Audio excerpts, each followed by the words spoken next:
My wife of 40 years, Isabella, demanded a divorce. She also wanted the house, 70% of our savings, and 5 years of alimony. I looked at the papers, completely stunned. Isabella, I stammered, I'll have to get a lawyer. She laughed. It wasn't the laugh I remembered from our wedding day. This was cold, sharp, like breaking glass. A lawyer, she mocked. Don't be ridiculous, Ben. You're just a retired teacher. Your pension barely covers the bills. You can't afford a lawyer. She was right. I couldn't. I was just a 70-year-old high school history teacher who thought his life was settled. But she was also wrong. She forgot who I used to teach. So when Isabella walked into that courtroom flanked by her expensive attorney looking like she'd already won, she saw the man standing next to me, and she froze. Before I tell you what happened in that courtroom, I need to know you're with me. Hit that like button if you've ever been underestimated, and tell me in the comments where you're watching from. I'm Ben, and this is the story of how my 40-year marriage ended and how my life truly began. It started on a Tuesday. I was sitting at the kitchen table, the one we bought together back in 1985. My hands were stained with ink from the crossword puzzle. Isabella walked in. She wasn't Isabella, my wife. She was Isabella Carter, real estate magnate. She wore a sharp navy blue suit that probably cost more than my monthly pension check. She didn't say hello. She just dropped a thick manila envelope on the table. The sound it made was heavy, final. I want a divorce, Ben. I just stared. I must have looked pathetic, my mouth open, the crossword pen still in my hand. What, a divorce? She repeated, checking her watch. My lawyer, Mr. Shaw, has drawn up the papers. It's all very standard. I opened the envelope. My hands were trembling. I scanned the pages. Irreconcilable differences. Petition for dissolution. Then I saw the terms. Isabella, this says, you get the house. She sighed like I was a slow student who couldn't grasp the basic facts. Of course I get the house, Ben. I'm the one who's been paying the mortgage for the last 20 years with my commissions. You just contributed your teacher's salary. The words stung. Just a teacher's salary. That salary had paid for our groceries for 40 years. It paid for our daughter Emily's first car. It paid for the family vacations Isabella was always too busy to go on. I remembered when we bought this house in Lincoln Park. It was 1988. It was a wreck. I was the one who tore out the old drywall. I was the one who laid the hardwood floors in the living room, board by board, while she was just starting her career. Back then, we were a team. Now she looked at me like I was just another piece of old furniture she was liquidating. What about the savings? I asked, my voice barely a whisper. It's in the papers, she said dismissively. I get 70% and 5 years of alimony. The blood drained from my face. 70% alimony. She was the one making millions. This couldn't be real. Isabella, wait, I said, trying to sound reasonable, trying to find the woman I knew. We have nearly $1 million in our retirement account. I've seen the statements. She cut me off. The mask of civility dropped. We had $1 million, Ben. The market collapsed. I made some bad investments trying to grow it. It's gone. Gone, I felt the room spin. All of it, not all of it, she said, as if this was a minor detail. There's about 50,000 left. My lawyer says 70-30 is fair. I'll take 35,000, you get 15. $15,000 for 40 years of work, for 40 years of grading papers until midnight, for 40 years of giving everything to this family. And the alimony, I asked, dreading the answer. $2,000 a month. For 5 years. It's standard. I did the math in my head. My teacher's pension after 40 years in the Chicago public school system was $2,200 a month. If I paid her $2,000, I would be left with $200. $200, I said out loud. Isabella, I can't live on $200 a month. I can't even rent a room in this city. And that's when she laughed. The laugh I mentioned earlier. It was cold and sharp, and it echoed in our beautiful sunlit kitchen. That sounds like your problem, Ben. Not mine. You should have saved more. You shouldn't have just been a teacher. I'll have to get a lawyer, I stammered the words, feeling like ash in my mouth. With what money, she sneered. You can't afford one. My lawyer will tear you apart. Just sign the papers, Ben. Don't make this harder than it needs to be. Don't be a fool. She picked up her expensive purse, straightened her suit jacket, and walked out the front door, leaving me alone at the table with the ruins of my life. I sat there for an hour, just frozen. My mind was white noise. My first coherent thought was Emily. My daughter. Our only child. She would know what to do. She wouldn't let this happen. I fumbled with my phone, my fingers clumsy from age and shock. I called her. Dad. Her voice sounded distant, strained. Emily, honey, your mother, she's divorcing me. There was a pause. It wasn't a shocked pause. It was a calculated one. I know, Dad. I'm really sorry you had to find out this way. Find out this way? You knew Mom talked to me and Patrick last week, she said, her voice dropping. We were hoping she'd wait. Emily, the terms. She's taking everything. The house, the savings. She said the money is gone. She said there's only $50,000 left. There was shuffling on the other end, then a man's voice. Patrick, my son-in-law, the accountant. Dad, Ben, he said, using that overly familiar tone I always hated. Patrick here. Look, I reviewed the numbers with Isabella, and I pleaded. I needed an ally. I needed someone to tell me this was a nightmare. And she's right, he said. His voice was firm, clinical. The investments, they didn't pan out. It was a high-risk portfolio. It's gone. To be honest, $50,000 is pretty much all that's left in the liquid accounts. She's actually she's being fair by offering you $15,000. I couldn't breathe. An accountant. My son-in-law, the man I trusted with my own tax returns, was confirming the lie. He was in on it. Patrick, how? Look, Dad, Ben, I gotta go. We're late for a meeting. Just listen to Isabella. She knows what she's doing. It'll be easier if you just sign. The line clicked. He had hung up on me. I dropped the phone. It clattered onto the hardwood floor. The floor I had installed. They were all in on it. My wife, my daughter, my son-in-law. This wasn't a divorce. It was a conspiracy. A coup. I walked down to my basement office, my sanctuary. The walls were lined with history books, biographies of Lincoln, of Grant, of Douglas, men who had faced betrayal, who had fought impossible odds. I sat in my old worn leather chair. I looked at a framed photo on my desk. Emily, age 6, sitting on my shoulders at a Cubs game. Her smile was wide, trusting. I remembered when she and Patrick wanted to buy their first house in Evanston.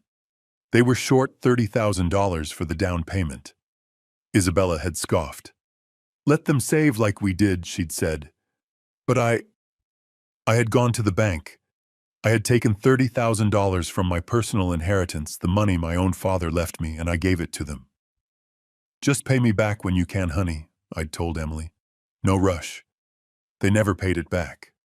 And now they were helping her mother throw me out with $15,000 to my name.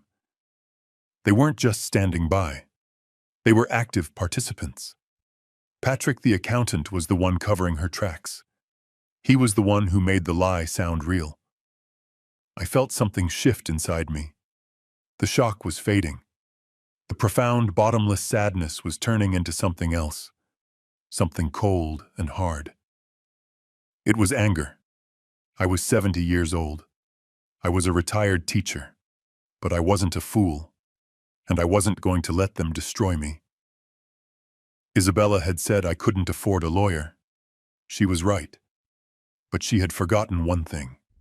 She had forgotten Jonathan. I tried to find my voice. I gripped the edge of the kitchen table, the wood smooth and familiar under my palms. I installed this table. I fixed it when the leg wobbled. Isabella, I said, trying to keep my voice steady. The savings. The retirement account. We have nearly $1 million. I've seen the statements from Fidelity. I get them in the mail every quarter.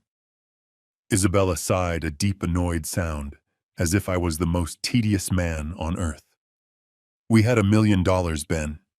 She emphasized the word had, as if she were correcting a misbehaving student.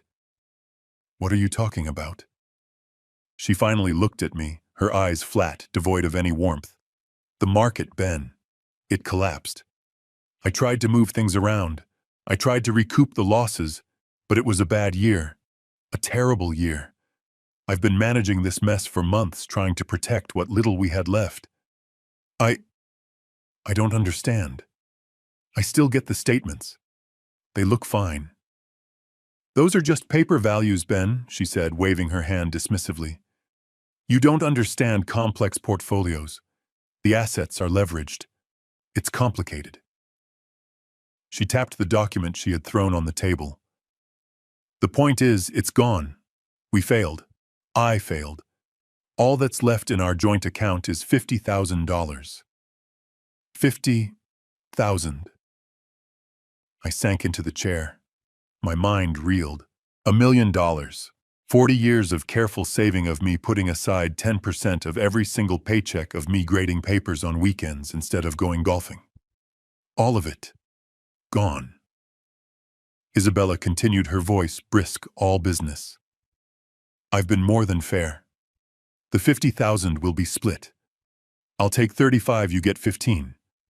And I'm only asking for 2,000 a month in alimony. For 5 years. It's incredibly generous, considering. I didn't hear most of it. I was stuck on the numbers. My mind, the mind of a teacher, started doing the math. My pension. My 40-year pension from the Chicago public school system. It was $2,200 a month. It wasn't much, but combined with our savings, it was supposed to be enough. It was supposed to be our comfortable retirement. Now, $2,200. Minus $2,000 for her. I was left with $200. $200 a month. How am I supposed to live on $200 a month, I asked. The question came out as a whisper. I couldn't even rent a room. I couldn't buy groceries. I couldn't afford my heart medication. Isabella, I can't. She looked at me, and that's when she laughed. That cold, sharp laugh that I will never, ever forget. That's your problem, Ben, not mine. You should have saved more. You shouldn't have just been a teacher. I'll have to get a lawyer, I stammered. The words felt like ash in my mouth. With what money, she sneered. You have $15,000 to your name. My lawyer, Mr. Shaw, charges $1,000 an hour. He'll burn through that before you even sit down for a deposition. She leaned in closer, her voice dropping to a conspiratorial hiss. Sign the papers, Ben. Don't make this harder than it needs to be. Don't be a fool. She picked up her expensive purse, straightened her suit jacket, and walked out the front door. I sat there staring at the papers. The ink on the page blurred through the sudden tears in my eyes. I finally understood. This wasn't a divorce. It wasn't a negotiation between two partners at the end of their life together. This was a financial execution, and I was the one on the chopping block. Isabella slammed the front door. The sound echoed through the high-ceilinged foyer, rattling the framed photo of our wedding day on the mantelpiece. I stood there, rooted to the kitchen floor I had tiled myself, my hands still smelling faintly of newsprint and ink. The papers were still on the table, A death certificate for a 40-year marriage. $15,000. $200 a month to live on. It wasn't a divorce. It was an eviction. It was an execution. My heart hammered against my ribs, a trapped bird. I couldn't breathe. I looked around the kitchen at the life we had built. The custom cabinets I had hung. The bay window I had installed so she could have an herb garden. It was all a lie. But Emily, my daughter, our daughter, she wouldn't let this happen. She loved me. I fumbled for my phone on the granite counter, my fingers clumsy with age and shock. I scrolled past Isabella, and my thumb hovered over Emily. She was 38. She was my little girl. I had taught her how to ride a bike on this very street. I had held her when she cried over her first breakup. She would be horrified. She would march right over here and confront her mother. She would be my ally. I pressed the call button. It rang once, twice, 3 times. Dad. Her voice was strained, distant. Not the warm "Hi, Daddy" I was used to. Emily, honey, thank God. I didn't know who else to call.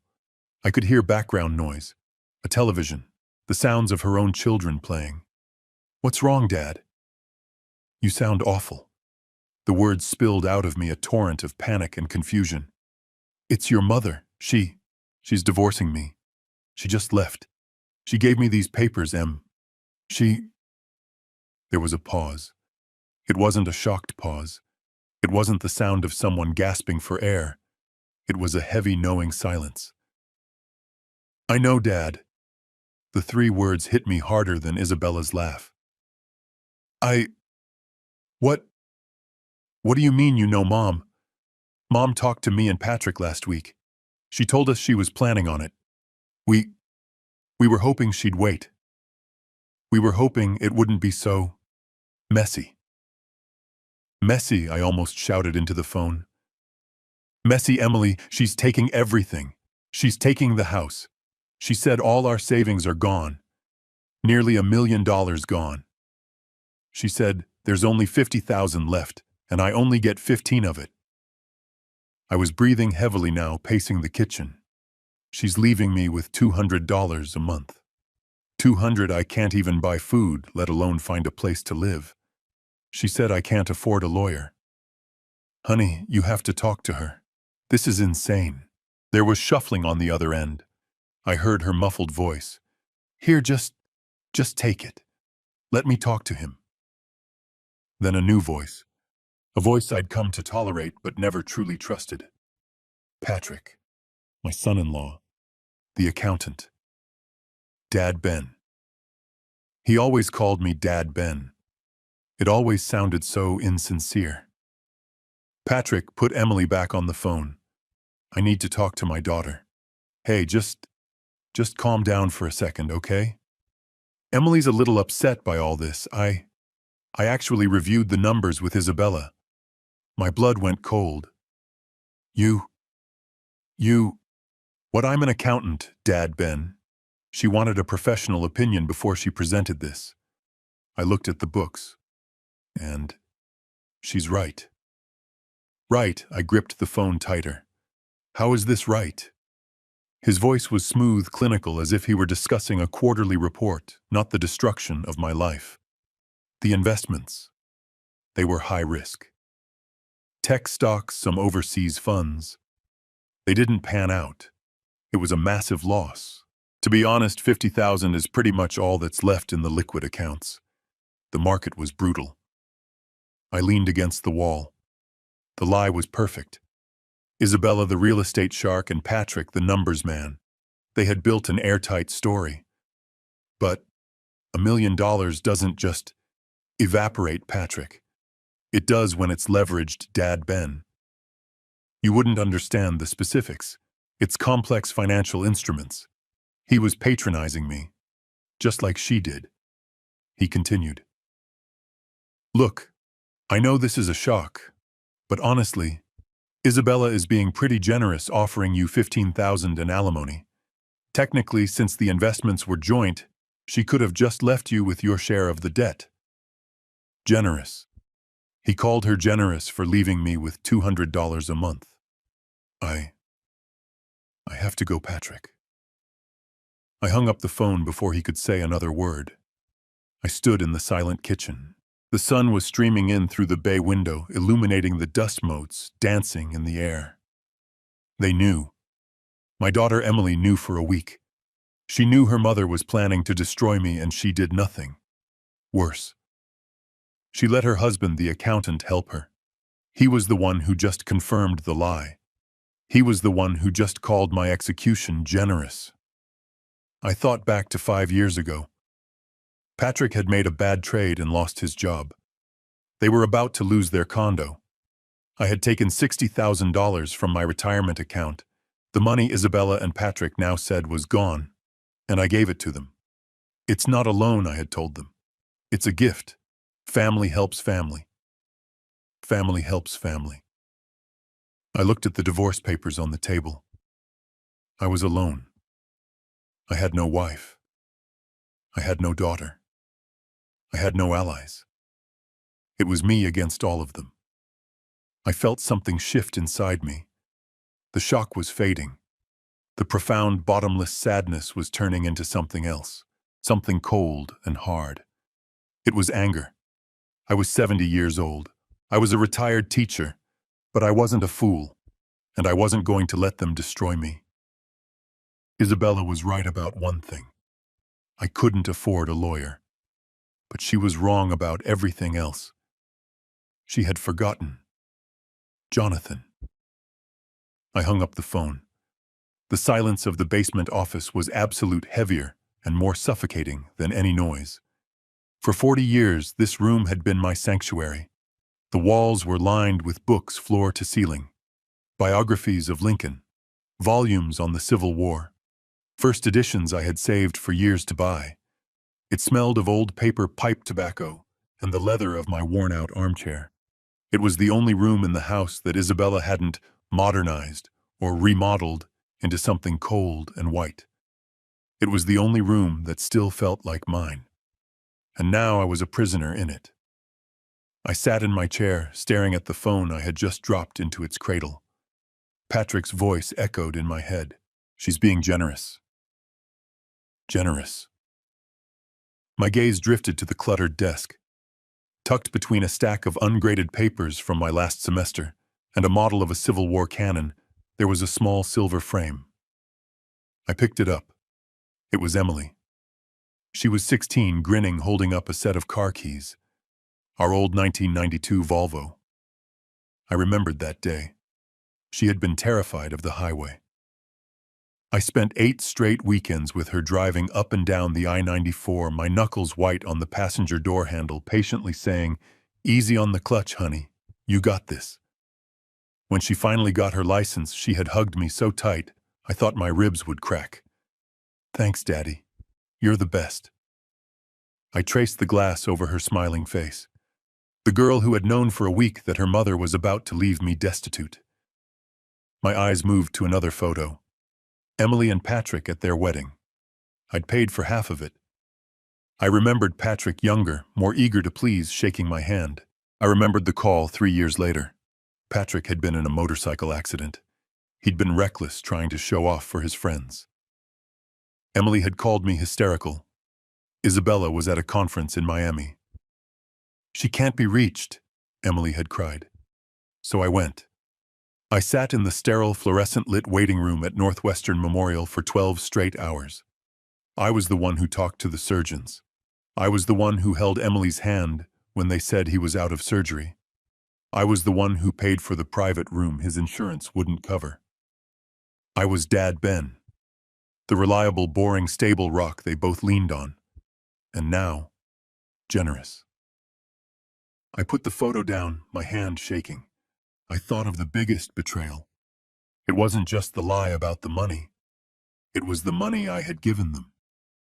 It was 6 years ago. My own mother had passed and left me $80,000. It was all she had. I put $50,000 of it into a separate CD, my just-in-case fund. Emily and Patrick had found their dream condo in Evanston. They were short on the down payment. I remember sitting at this very kitchen table. Isabella had been firm. "They're adults, Ben. Let them figure it out. Taking on debt builds character." But Emily had tears in her eyes. "We'll lose it, Dad. The bank needs the answer by Friday." So I had gone to my bank. I had cashed in my mother's inheritance. I wrote them a check for $50,000. "This isn't a loan," I had told them, holding Emily's hands. "It's a gift. Family helps family. Just promise me you'll be happy." Family helps family. Now that same family was helping my wife throw me out onto the street with $15,000 to my name. They weren't just bystanders. They were accomplices. Patrick, the accountant, hadn't just looked at the numbers. He had approved them. He had put his professional stamp on her lie. He was the one who made the story airtight. The shock that had frozen my veins for the last hour finally began to thaw, and underneath it, something else was stirring. It was hot. It was a cold, pure anger. I felt old. I felt tired. I felt like a fool. But I was not useless. I was a history teacher. I have spent my entire life teaching kids that empires don't fall overnight. They are eaten away from the inside. By betrayal. By greed. By arrogance. And Isabella, Patrick, and Emily, they were arrogant. They thought I was just a clueless old man. They thought I was a relic, just part of the house to be disposed of. They thought I would just sign the papers and disappear. I looked at the divorce agreement on my desk. I picked it up, and I tore it in half. I wouldn't sign. Not today. Not ever, until I knew the truth. Isabella had made a mistake. She had left me in my room surrounded by my books, my memories, and 40 years of history. She thought she had taken away all my resources. She thought I couldn't afford a lawyer. She was right. I couldn't afford a lawyer. But I wasn't thinking of a lawyer. My eyes scanned the bookshelves, past the biographies, past the war histories, to the row of faded blue and gold high school yearbooks. I pulled one out. Lincoln High, class of 1995. I flipped through the pages, past the smiling, hopeful faces, until I found the one I was looking for. There he was. Jonathan Rook. 15 years old, with defiant eyes, messy hair, and a smirk that got him sent to my office every other week. I had failed with my own daughter, but I had not failed with him. I picked up the phone. I wasn't just a teacher anymore. I was a man with a lesson to give, and class was about to be in session. I heard the garage door rumble open. It was just after 6 o'clock. Isabella was home. I was still in the basement office, the torn divorce papers sitting on my desk like a failed exam. I hadn't moved for hours. I felt cold, hollowed out. I heard her heels click on the hardwood floor above me, the sound of the refrigerator opening, the clink of a wine glass. She was celebrating. I took a deep breath. My anger had subsided, leaving only a cold, heavy dread. I had to face her. I had to understand the betrayal of my daughter. I walked up the basement stairs. Each step felt like lifting a lead weight. She was in the kitchen, leaning against the marble island, sipping a glass of white wine. She looked perfectly composed, her expensive suit still immaculate, not a hair out of place. She glanced at me, then at the empty spot on the counter, where she had left the envelope. "You're still here," she said. It wasn't a question. It was an accusation. "I thought you'd be gone, or at least have the decency to sign the papers." I talked to Emily," I said. My voice sounded weak even to my own ears. Isabella didn't flinch. She took a slow sip of her wine.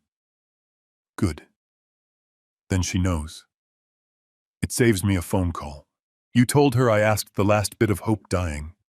You told her you were doing this. You told her about the money." She let out an exasperated sigh, the kind she used to use when I'd forgotten to take out the trash. "Of course I told her, Ben. She's our daughter.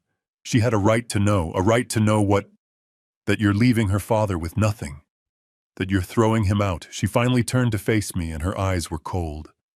She had a right to know that I have been carrying this family financially for 20 years. She had a right to know that her father, the man she's always looked up to, was just a passenger. She had a right to know that I tried. God, how I tried. She put the wineglass down, and for a moment, she almost looked convincing. She put her hand to her temple as if nursing a terrible headache. Do you have any idea what it's like, Ben, the pressure, knowing that your teacher's pension wasn't going to be enough for us to retire on?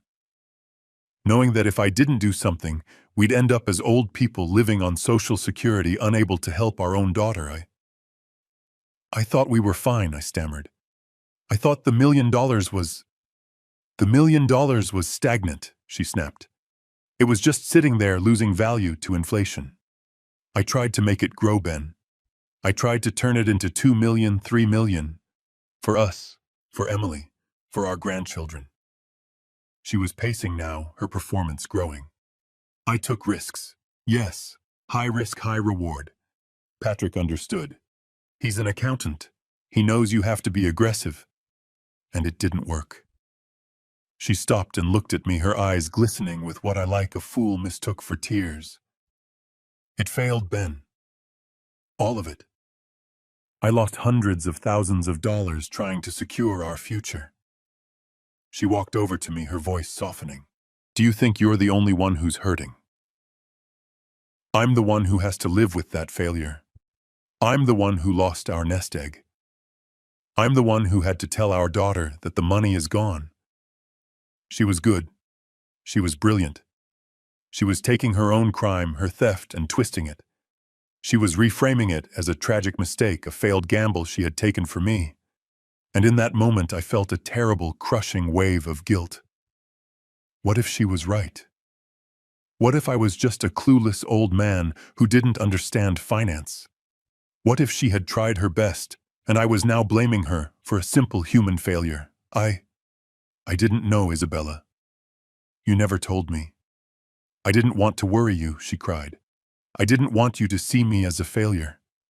I've been carrying this shame for months. And now I'm just tired. I'm broken, Ben. I can't be your provider anymore. I can't be the strong one.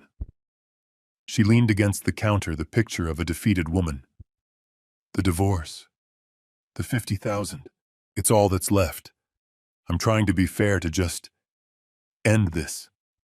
I can't keep pretending we're the perfect couple when I'm dying inside from what I lost. I looked at her, this stranger who had been my wife. My anger was gone, replaced by a confused pity. I had come up those stairs ready for a fight, and she had disarmed me completely. I'm sorry, I said. I didn't understand. I know, she said, her voice soft again. You never did. You were always in your basement with your books. It's okay. She picked up her wineglass. Just sign the papers, Ben. Let's not drag this out. Let me try to have some peace. She walked past me and went upstairs to the master bedroom, closing the door softly behind her. I stood alone in the kitchen. I believed her. Almost. I accepted her explanation. I accepted that she had failed, that she was ashamed, that she was hurting too. But as I turned to go back down to my basement, a tiny nagging thought, sharp as a splinter, lodged itself in my brain. If she was so devastated by her failure, if she was so ashamed, why had she been laughing when she told me I couldn't afford a lawyer? I went back down to the basement. My basement.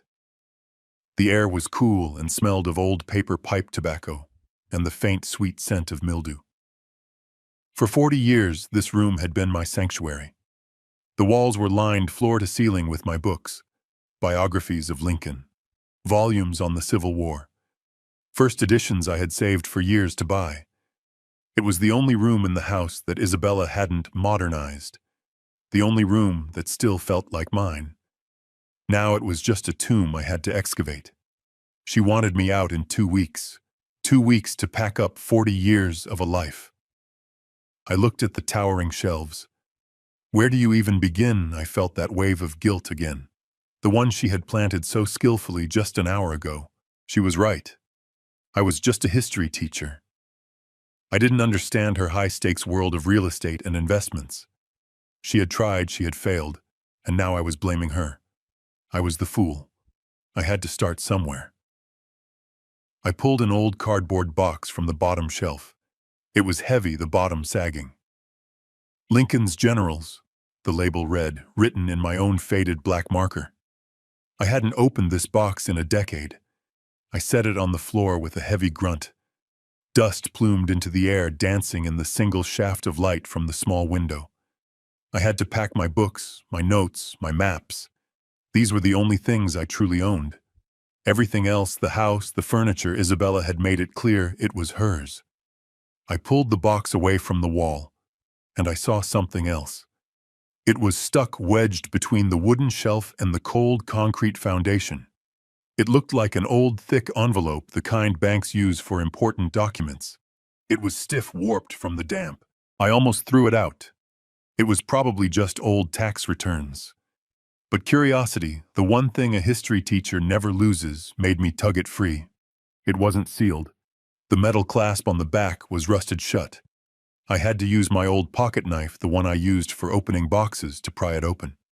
Inside there wasn't much. Just a thin stack of papers held together by a paper clip that had long since rusted, leaving a dark brown stain on the top page. It was a bank statement. I squinted at it in the dim basement light. The logo wasn't familiar. Not Chase. Not Bank of America. It was Cayman National Trust. The Cayman Islands. Why in the world did we have mail from the Cayman Islands? I looked at the name on the account. IC Enterprises. Isabella Carter Enterprises. And then I remembered.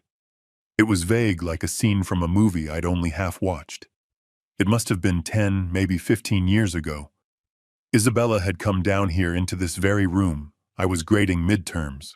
She was flushed with excitement, talking about a new deal, a new strategy. "Ben, darling," she'd said, her voice bright, "I need you to sign these." She put a stack of papers in front of me right on top of a student's essay about the Battle of Antietam. "What is it?" I'd asked, my mind still on the battlefield. "Just some standard business incorporation papers. It's for a new holding company.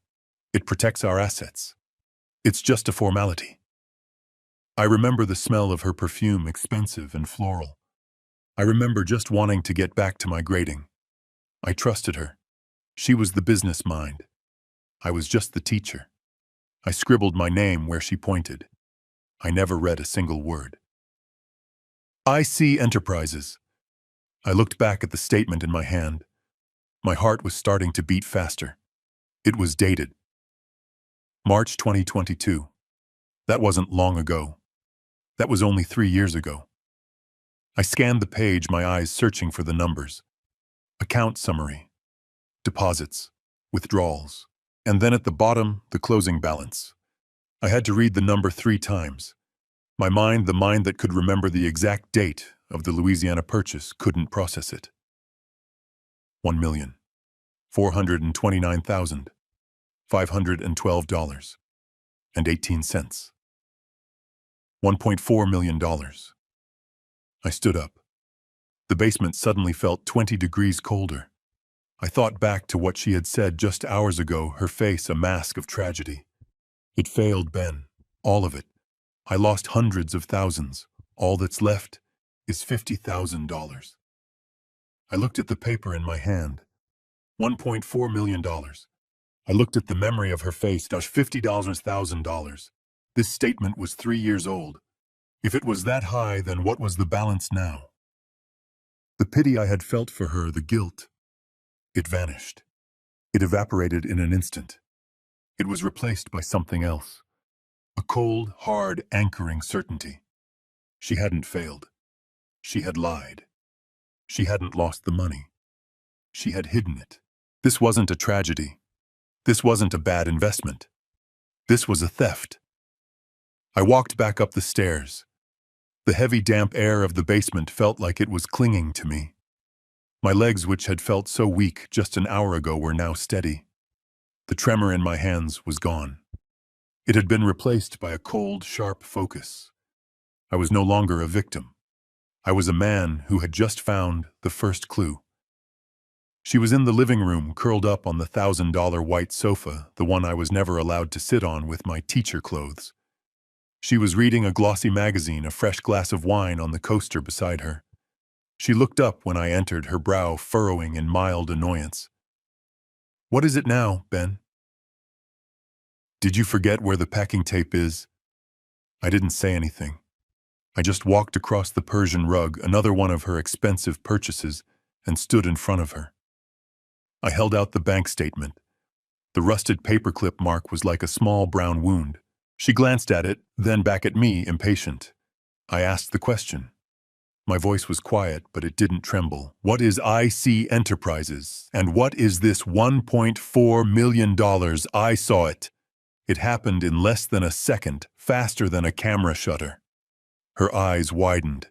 The color drained from her face. I saw her pupils dilate in pure animal panic. Her breath hitched. She knew exactly what that paper was. And then just as quickly the mask slammed back down. She laughed. It wasn't her cold, cruel laugh from the kitchen. This one was different. It was a high, tinkling, gushing laugh. A performance. It was the laugh she used with wealthy clients.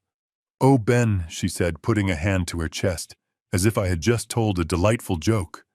"My goodness, where did you dig that up from? I thought I threw all that old paperwork out years ago." She put her magazine down and looked at me with an expression of profound, patronizing pity. "Honey," she said, her voice dripping with fake sympathy, "this is exactly why I told you not to worry your head about these things." "What is it, Isabella?" "This," she tapped the paper with a perfectly manicured nail. "This is nothing. It was a shell corporation I set up years ago for an overseas deal. An investment." She said the word investment the same way she had said it before. The word she used to explain where our $1 million had disappeared to. "But it says $1.4 million, I insisted, my grip tightening on the paper. "It said Ben." Said. Past tense. She corrected me again, just like a teacher would. "That company failed. It got tangled in some horrible litigation in the Caymans. The money was frozen, then completely wiped out by legal fees. It's gone. It's been gone for years. This piece of paper isn't worth the paper it's printed on. It's worthless." She smiled, a sad, knowing smile. This is one of the bad investments I told you about. The one that cost us so much. I was so ashamed of it, I guess I just buried the paperwork and tried to forget. She was good. She was brilliant. She had an answer for everything. She was weaving this new discovery right back into her original lie. But the panic I saw in her eyes, that was the truth. This lie was just the cover story. I looked down at the paper, then back at her. I want to look into this," I said. "I want to see these legal papers." Isabella's smile tightened, the edges cracking. "Ben, what are you going to do? Call the Cayman Islands? You don't have a lawyer, remember. You don't speak the language of international finance. It's done. It's over. It's just another sad part of the mess I made." She stood up from the sofa, suddenly brisk, all business again. "Now give me that. It's painful to even look at. It just brings back bad memories of the failure." She reached for the statement. I pulled it back. "No," I said. "I want to keep it." "Why?" She snapped, her voice suddenly losing its sympathetic tone. "Why would you want to keep a reminder of how we lost all our money?" Because it's mine too," I said, though I didn't know what I meant. "Ben, don't be childish." She didn't ask again. Her hand shot out fast as a snake and snatched the papers from my grasp. Her fingers were strong. I was a 70-year-old man, and she was a 65-year-old woman fueled by adrenaline and deceit. I had no chance. Before I could even react, she was marching to the kitchen fireplace. Isabella. No, I shouted, following her. Stop it! Ben, you're upsetting yourself over nothing. She grabbed the fireplace lighter from the mantel, and with a single fluid motion, she lit the corner of the bank statement. The old dry paper caught instantly. She dropped the burning document into the hearth and watched her face illuminated by the small, hungry flame as $1.4 million turned to black, curling ash. She turned to me, brushing her hands together. There, she said, "It's gone. No more ghosts. Now please go back to your packing. You're making a mess." I looked at her. Her face was a mask of sad, patient understanding. The performance of a lifetime. "It's worthless, Ben," she said softly, her voice dripping with that fake pity. "It's just a painful reminder of what I lost. Of what we lost." She reached for the paper, her hand gentle like she was taking a sharp object from a child. "Let me get rid of it for you. There's no point in torturing yourself." My hand flinched. I pulled it back just an inch. "No," I said. The word was quiet, weak. Her smile froze. "Just the edges."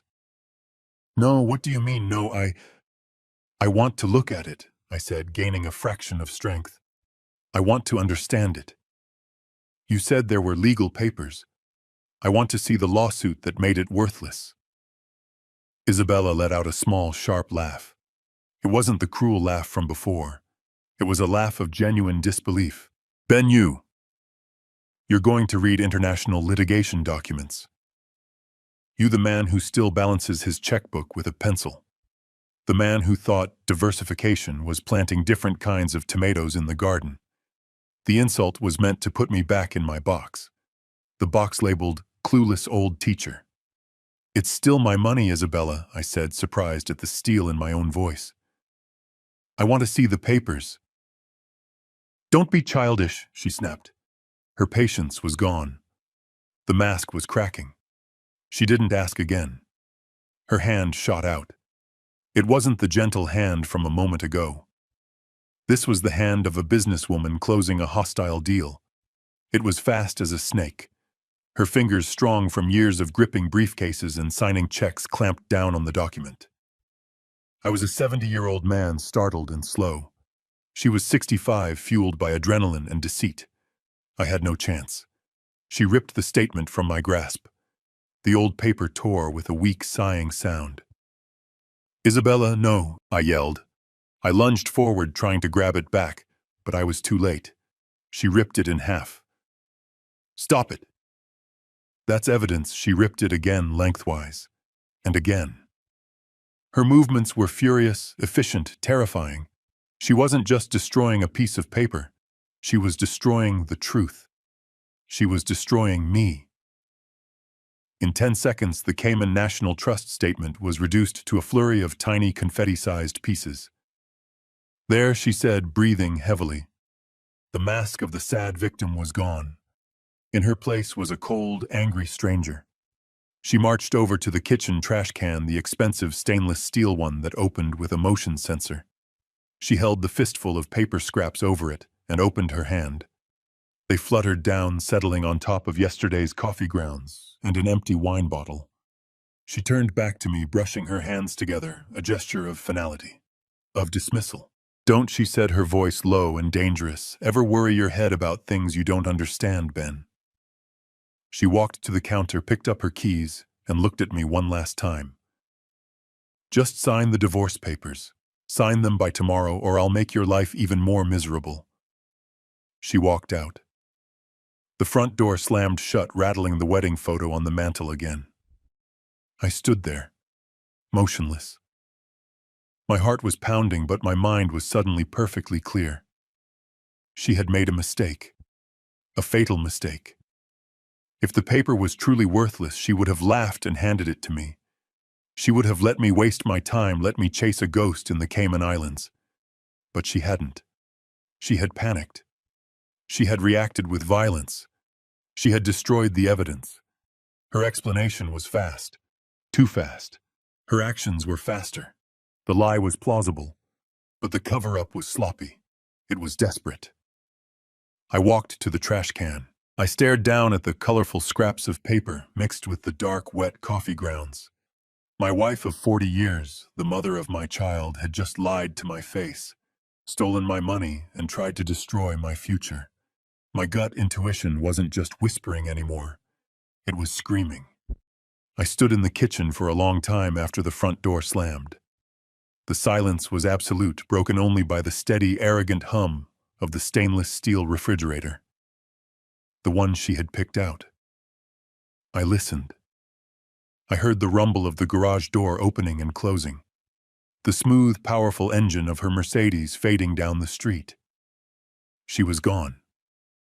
Off to her lawyer's office to celebrate her victory, or maybe just off to get a celebratory manicure. It didn't matter.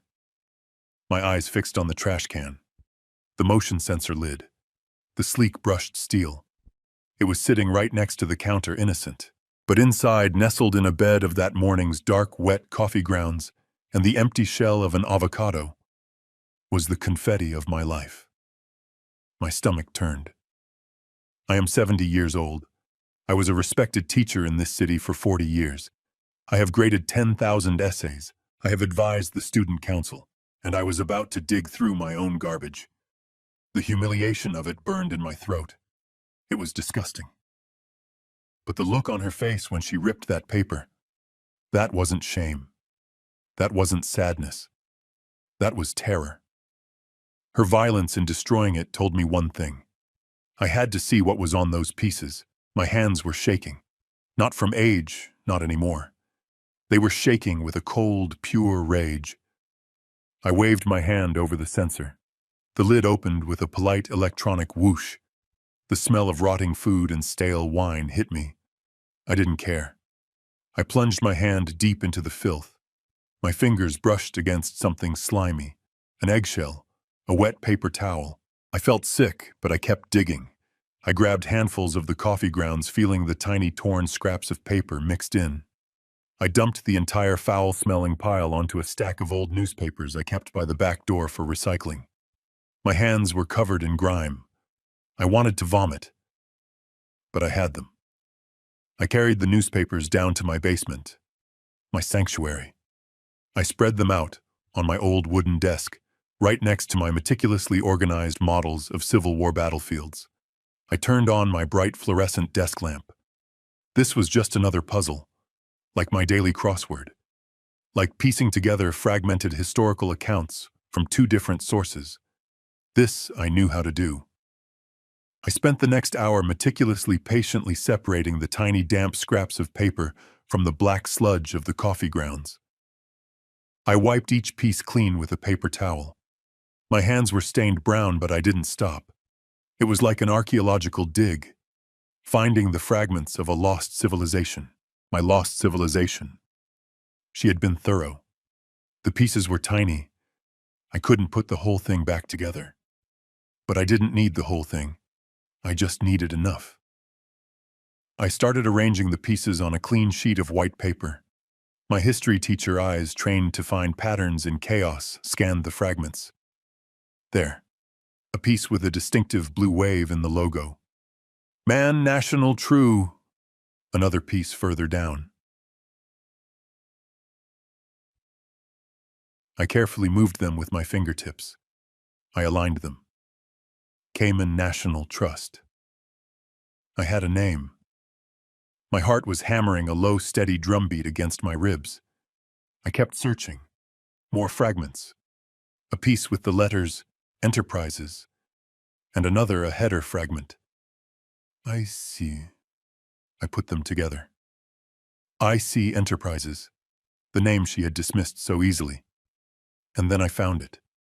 The most important piece. A fragment from the bottom corner, away from the coffee grounds. Losing balance. 1,029. The rest of the number was torn off. But it was enough. $1.4 million. I leaned back in my chair.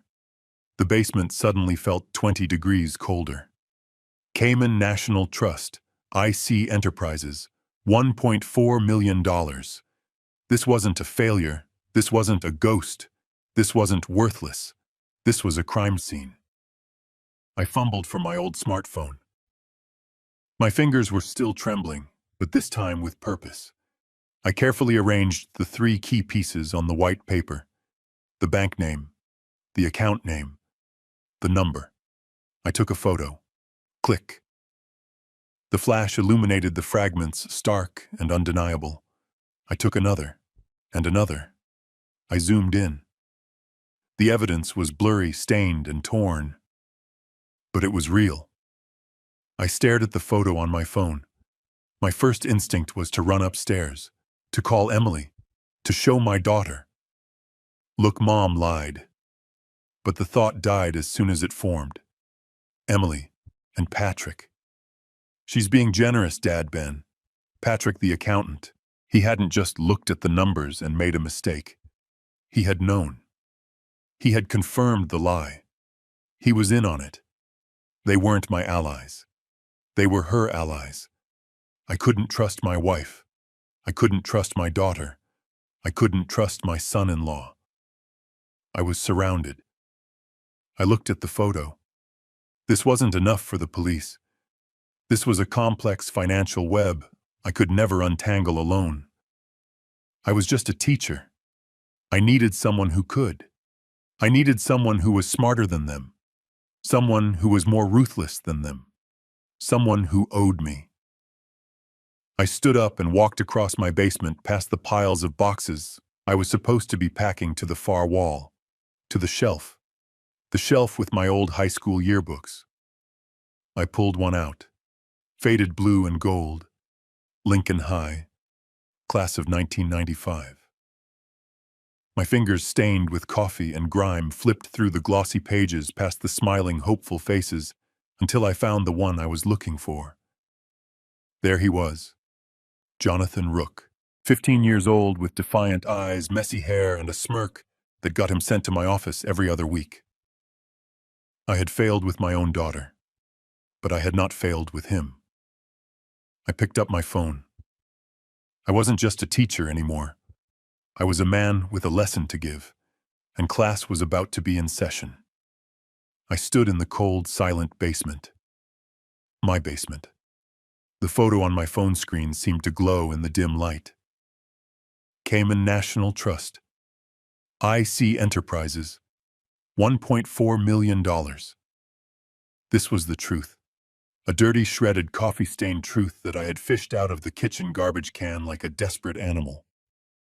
I sank into my old leather armchair, the one with the springs poking through the cushion. I felt the damp cold of the concrete floor seep into my bones. I was 70 years old. My wife of 40 years was actively trying to destroy me. My daughter and my son-in-law were her willing accomplices. Patrick was an accountant. He knew how to hide things, how to make the numbers lie. Isabella was a shark. She knew how to attack, how to go for the throat. And what was I? I was just a teacher, a retired teacher. Isabella's laugh echoed in my head, cold and sharp. You can't afford a lawyer. She was right. I had $15,000 to my name according to her math. In reality, I would have $200 a month after she took her alimony. What lawyer could I possibly hire? A new graduate from a strip mall office? They'd be eaten alive. Isabella's lawyer, Mr. Shaw, would tear them apart before they even filed a motion. I was trapped. They had built a perfect cage. They had stolen my past and left me with no future. My eyes scanned the room, my sanctuary, my fortress of knowledge. 40 years of my life packed onto these dusty wooden shelves. Books on the rise and fall of the Roman Republic. Biographies of Churchill and Roosevelt. First editions I had saved for years to buy. And there on the far wall, a long, sagging shelf held my personal history. My yearbooks, 40 years of Lincoln High School. 40 years of faces, thousands of students. They were doctors now, mechanics, soldiers, Mothers. I remembered almost all of them. I felt a pull. A strange, illogical urge. I stood up, my old joints cracking in protest. I ran my fingers over the faded blue and gold spines. 1980. 1985. 1990. I stopped at 1995. I pulled the heavy book from the shelf. A cloud of dust smelling of old paper and lost time made me cough. The spine crackled as I opened it. I flipped past the most likely to pages. Most likely to succeed. Most likely to be president. I ignored them. I knew where I was going. I turned to the senior superlatives. And there he was. The photograph was grainy black and white. A kid who looked 15 but was probably 17, having been held back. He had messy spiked hair, a cheap earring in one ear, and a smirk that seemed to defy the entire world. He was wearing a leather jacket in his official school photo. How he'd gotten away with that, I never knew. Underneath his name, the caption his classmates had voted for. Jonathan Rook. Most likely to sue the world. A cold shiver ran down my spine. Johnny Rook. He wasn't just a difficult student. He was my most difficult student. He was the one I had almost failed. The one I had fought for. He was the one Isabella had despised. I remembered her voice, sharp and angry, coming from the kitchen all those years ago. He's a lost cause, Ben. He'll end up in jail or dead before he's 20. Don't waste your time on that trash. You're embarrassing this family. But I hadn't listened. I remembered finding Johnny sleeping in the school boiler room, his face bruised from a fight with his stepfather. I remembered the nights I spent in the local police station vouching for him. I remembered the day I sat him down in this very basement, right where I was standing now, and shoved a copy of Meditations by Marcus Aurelius into his hands. You're smart, Johnny, I had told him, but you're angry, and anger without direction is just noise. You want to fight the world, fine, but use your mind, not your fists. Use these. I had tapped the book. Words are the real weapons. He had gone to college on a scholarship I helped him get. Then law school. I'd heard the rumors over the years that he had become one of the most ruthless, brilliant, and feared litigators in Chicago. A shark, just like Isabella. I hadn't spoken to him in 20 years. He was a stranger now, a multimillionaire who probably didn't even remember the name of his old retired history teacher. This was insane. This was the desperate, pathetic hope of a foolish old man. He would probably have his secretary hang up on me. But what other choice did I have? Isabella had an army. She had my daughter. She had my son-in-law, the accountant. I had $15,000, a garbage bag full of shredded paper, and a closet-sized apartment waiting for me. I looked at the picture of the defiant teenager in the yearbook, most likely to sue the world. I picked up my phone. I had nothing left to lose. It was time to call my old student. It was time to see if I had taught him well enough. It was my last and only gamble. I sat in my basement, but it wasn't the basement of today. It was 30 years ago. I was 40 years old, my hair still thick and dark, my back straight. The room was the same, lined with books, but the air was different. It was filled with the smell of pipe tobacco and the electric hum of the old Apple computer I'd saved for a year to buy. It was a Friday night, 9 o'clock. Isabella was upstairs at a dinner party, one of her first real estate networking events. Emily was at a sleepover. I was doing what I always did. Grading papers. My red pen was flying across an essay about the causes of the Civil War. Paragraph structure, I wrote in the margin. Then the phone rang. The old landline on the wall. Its shrill, piercing ring cut through the silence. I picked it up. Carter Residence. Mr. Benjamin Carter, this is Sergeant O'Malley down at the 18th District. My blood went cold. The first thought is always your child. Is my daughter okay? Your daughter, oh yeah, she's fine. No, I'm calling about a student of yours. You're a teacher at Lincoln High, right? Yes, I said, my heart rate slowing, replaced by confusion. We've got a kid here, 15 years old. Picked him up driving a stolen Acura. He's been in here 3 times this month, Mr. Carter. Trespassing, shoplifting, now grand theft auto. The kid's on a fast track to juvie, and this time he's going to stick. He wouldn't give us his parents' number. He just kept repeating yours. Said, call Mr. Carter. He'll know what to do. I didn't even have to ask the name. Jonathan Rook. I sighed. That's the one, O'Malley said, tired. Look, I'm supposed to just process him. But he's 15, and he asked for you. I'm calling as a courtesy.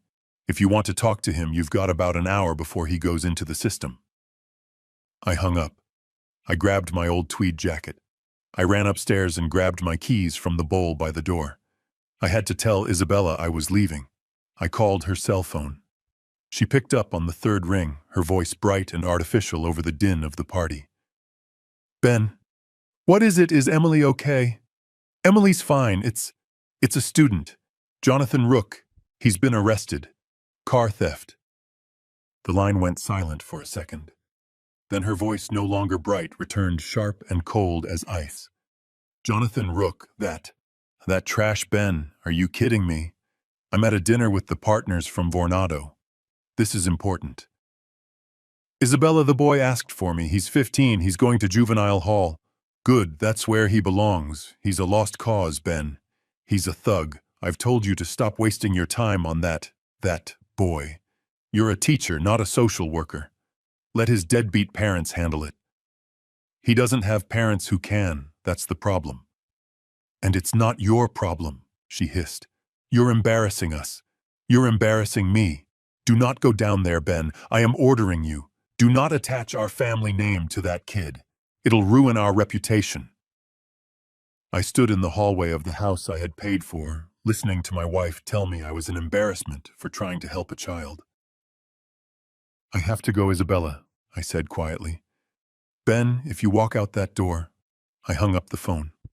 The drive to the 18th district was short. 10 minutes. My old Volvo rumbled through the dark Chicago streets. I thought about Johnny Rook. He was brilliant. A once-in-a-generation mind, trapped inside a ball of pure, unadulterated teenage rage. He saw the world as a fight, and he was determined to lose. I walked into the precinct. The smell of stale coffee disinfectant and desperation hit me. Sergeant O'Malley, a man with a face like a worn-out baseball glove, pointed with his thumb. He's in the holding cell. You've got 10 minutes, Mr. Carter.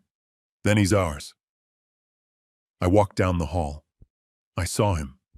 He wasn't the defiant kid in the leather jacket. He was just 15. He was sitting on a concrete bench, his head in his hands, his whole body trembling. He was small, skinny, and looked like he hadn't eaten in a day. He was trying not to cry, but failing. He looked up as I approached the bars. His eyes were red-rimmed, full of a terrifying, hopeless bravado. "What are you doing here, Mr. Carter?" he spat. "Come to give me a lecture on the Emancipation Proclamation." My cell phone buzzed in my pocket. I knew it was Isabella. I ignored it. I looked at this angry, brilliant, terrified child. He was just like the fragments of paper in my trash can, torn up, stained, and discarded by everyone as worthless. I stood there until he finally met my gaze. I didn't yell. I didn't lecture. I just asked the question. "Are you better than this, Johnny?" He looked at me, this 15-year-old kid in a holding cell, his eyes full of fire and fear. "Are you better than this, Johnny?" He didn't answer. He just stared at the floor, his shoulders hunched. I turned to Sergeant O'Malley. "I'm bailing him out. What's the bond?" O'Malley looked shocked. "Mr. Carter, this is grand theft auto. It's not a pack of gum, and besides, he's not your kid." "He's my student," I said, pulling out my wallet. "What is the bond?" My cell phone was vibrating in my pocket. Again and again. I knew it was Isabella. I knew she was furious. I didn't care. The drive home in my old Volvo was the most silent ride of my life. Johnny sat in the passenger seat, rigid, staring out the window, smelling of the holding cell and teenage sweat. He probably expected me to yell, to lecture him, to drive him to his abusive stepfather's house. We pulled into my driveway. He looked at the nice, quiet house in Lincoln Park. "Why are we here?" he asked, his voice suspicious. "This is where I live. You're staying with me tonight." When I opened the front door, Isabella was standing there. She had come home from her party. She was still in her black cocktail dress, her arms crossed. Her face was a mask of pure, cold fury. "Ben," she said, her voice dangerously quiet. "What have you done? What is he doing in our home?" "He's a child, Isabella. He has nowhere else to go. He can sleep in the basement office." "Absolutely not. I will not have that criminal under my roof." "Think of Emily. Think of our reputation." "I am thinking," I said, and I heard a strength in my own voice that surprised me. I looked past her at Johnny, who was frozen by the door, ready to bolt. "Johnny, go downstairs. Last door on the left. There's a sofa." He vanished down the stairs without a word. I faced my wife. We had the worst fight of our marriage that night. It ended with me sleeping on that same basement sofa and her locking the bedroom door. The next week, I was in a courtroom, not as a defendant, but as a character witness. The judge looked tired. He had a file on Johnny Rook that was already an inch thick. "Mr. Carter, I respect you. You're a pillar of this community. But this kid is a menace.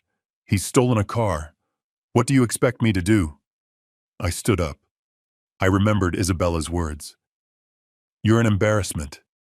Your Honor," I said, "I am not asking you to excuse him. I am asking you to entrust him to me." The prosecutor scoffed. "Give me 1 summer," I pleaded. "That's all I ask. He's 15. Don't send him to juvenile hall. He'll come out a hardened criminal. Let me have him. 1 summer. If he messes up one time, if he skips curfew, if he so much as jaywalks, I will drive him back to this courtroom myself." The judge looked at me. He looked at Johnny, who was standing there in a borrowed suit that was too big for him. "1 summer, Mr. Carter," the judge said, banging his gavel. "He's your responsibility. God help you." That summer was hell. Isabella treated me like I was a stranger. She and Emily left for a 2-month vacation to her sisters in Miami, leaving me alone with Johnny. The first week he was sullen silent. He locked himself in the basement. I made a new deal. "You're not a guest here," I told him. "You're going to work." Mornings I had him doing physical labor, cleaning the garage, stacking all my books in the basement, painting the fence. Afternoons he had to read. "What is this crap?" he sneered, holding the book I gave him. Meditations by Marcus Aurelius. "It's a book. You read it. Then you write me a 2-page report. Or what, you'll send me back to juvie." "No," I said. "If you don't read, you don't eat." He didn't eat for a day. The next afternoon, I found him on the basement sofa reading. We fought constantly. He'd throw the books. "This is stupid. This Roman emperor has nothing to do with me. He has everything to do with you," I'd yell back. He was a man who ruled the world, and he was terrified. He was angry, but he learned to rule himself first. I gave him Lincoln. I gave him Frederick Douglass. And then one day, in late July, the breakthrough. He came upstairs. He had a book in his hand. This guy Lincoln, he was a mess. He was depressed. He failed at everything. But he kept going. "That's right," I said. "He was a warrior." Johnny said, a strange new light in his eyes. "Yes, he was." I sat down. "You have a brilliant mind, Jonathan," I told him, looking him dead in the eye. "It's like a razor. It's sharper than mine. It's sharper than anyone's I've ever taught. But you're using it to cut yourself. You're using it to be a common criminal. Don't waste that mind. Don't be a thug. Be a warrior. Use that mind as your weapon." He didn't say anything. He just nodded. The rest of the summer, we didn't just read. We argued. We debated. He tore my historical arguments apart. He came alive. When Isabella and Emily came home at the end of August, they found a different kid. He was still quiet, but his anger was gone. It had been forged into something else. Focus. He finished high school at the top of his class. He got a full scholarship to the University of Michigan, then Yale Law. I went to his high school graduation. Isabella refused to come. He walked across the stage, the valedictorian.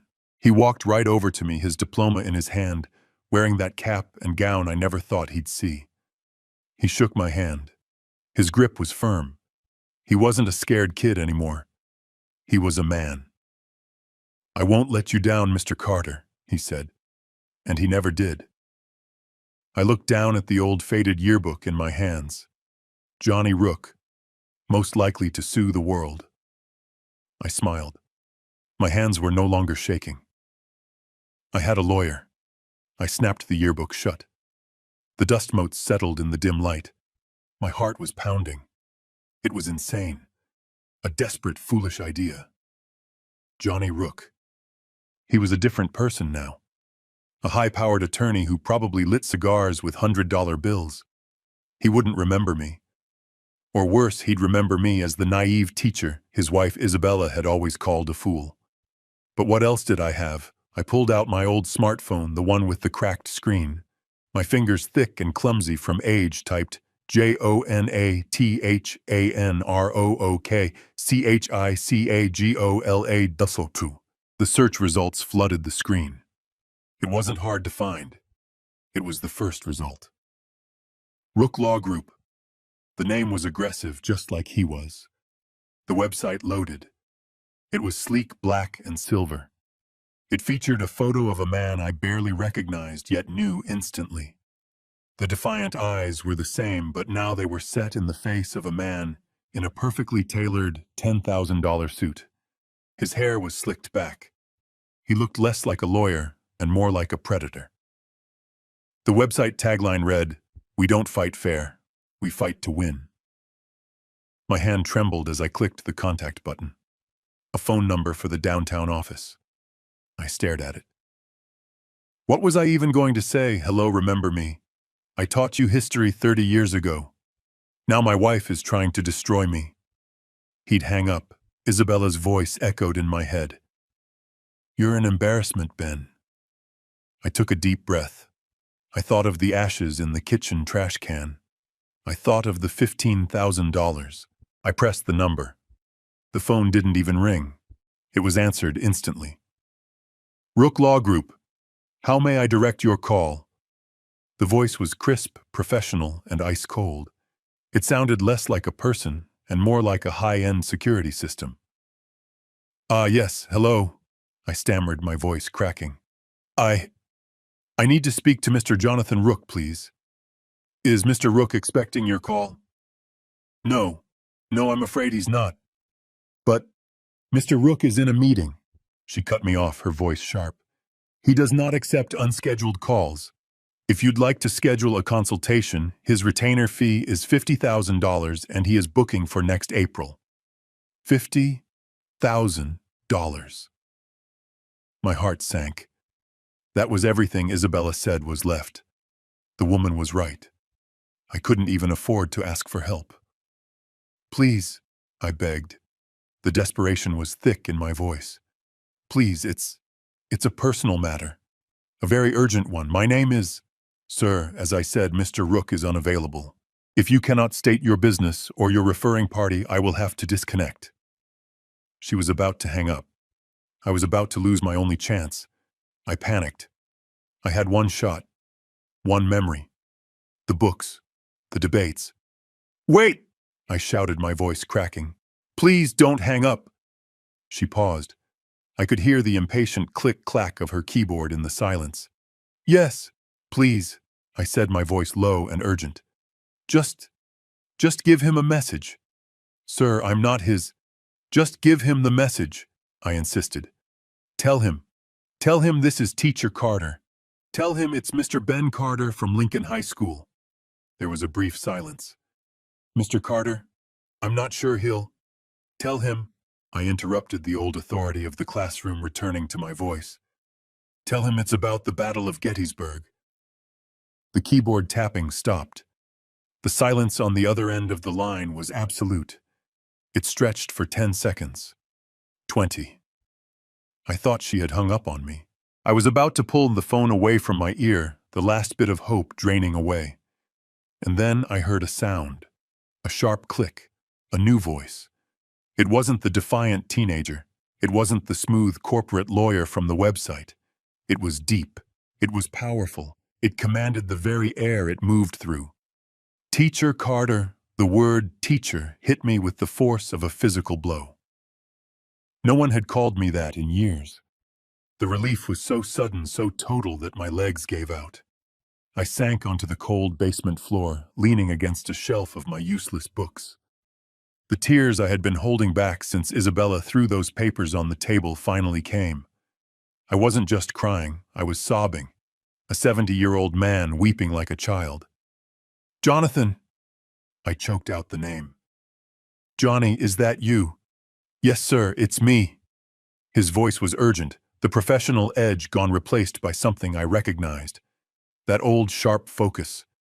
Mr. Carter, are you okay? Are you hurt? I'm in trouble, Jonathan. I wept. I'm in big trouble. My wife, my family, Stop, he commanded. The voice was sharp as steel. Don't say another word. Where are you? Are you at the house in Lincoln Park? Yes, in the basement. Good. Stay there. Lock the door if you can. I'm sending someone to you, right now. A black SUV will be at your house in 15 minutes. Her name is Diaz. Do not talk to your wife. Do not talk to your daughter. Do not under any circumstances sign anything.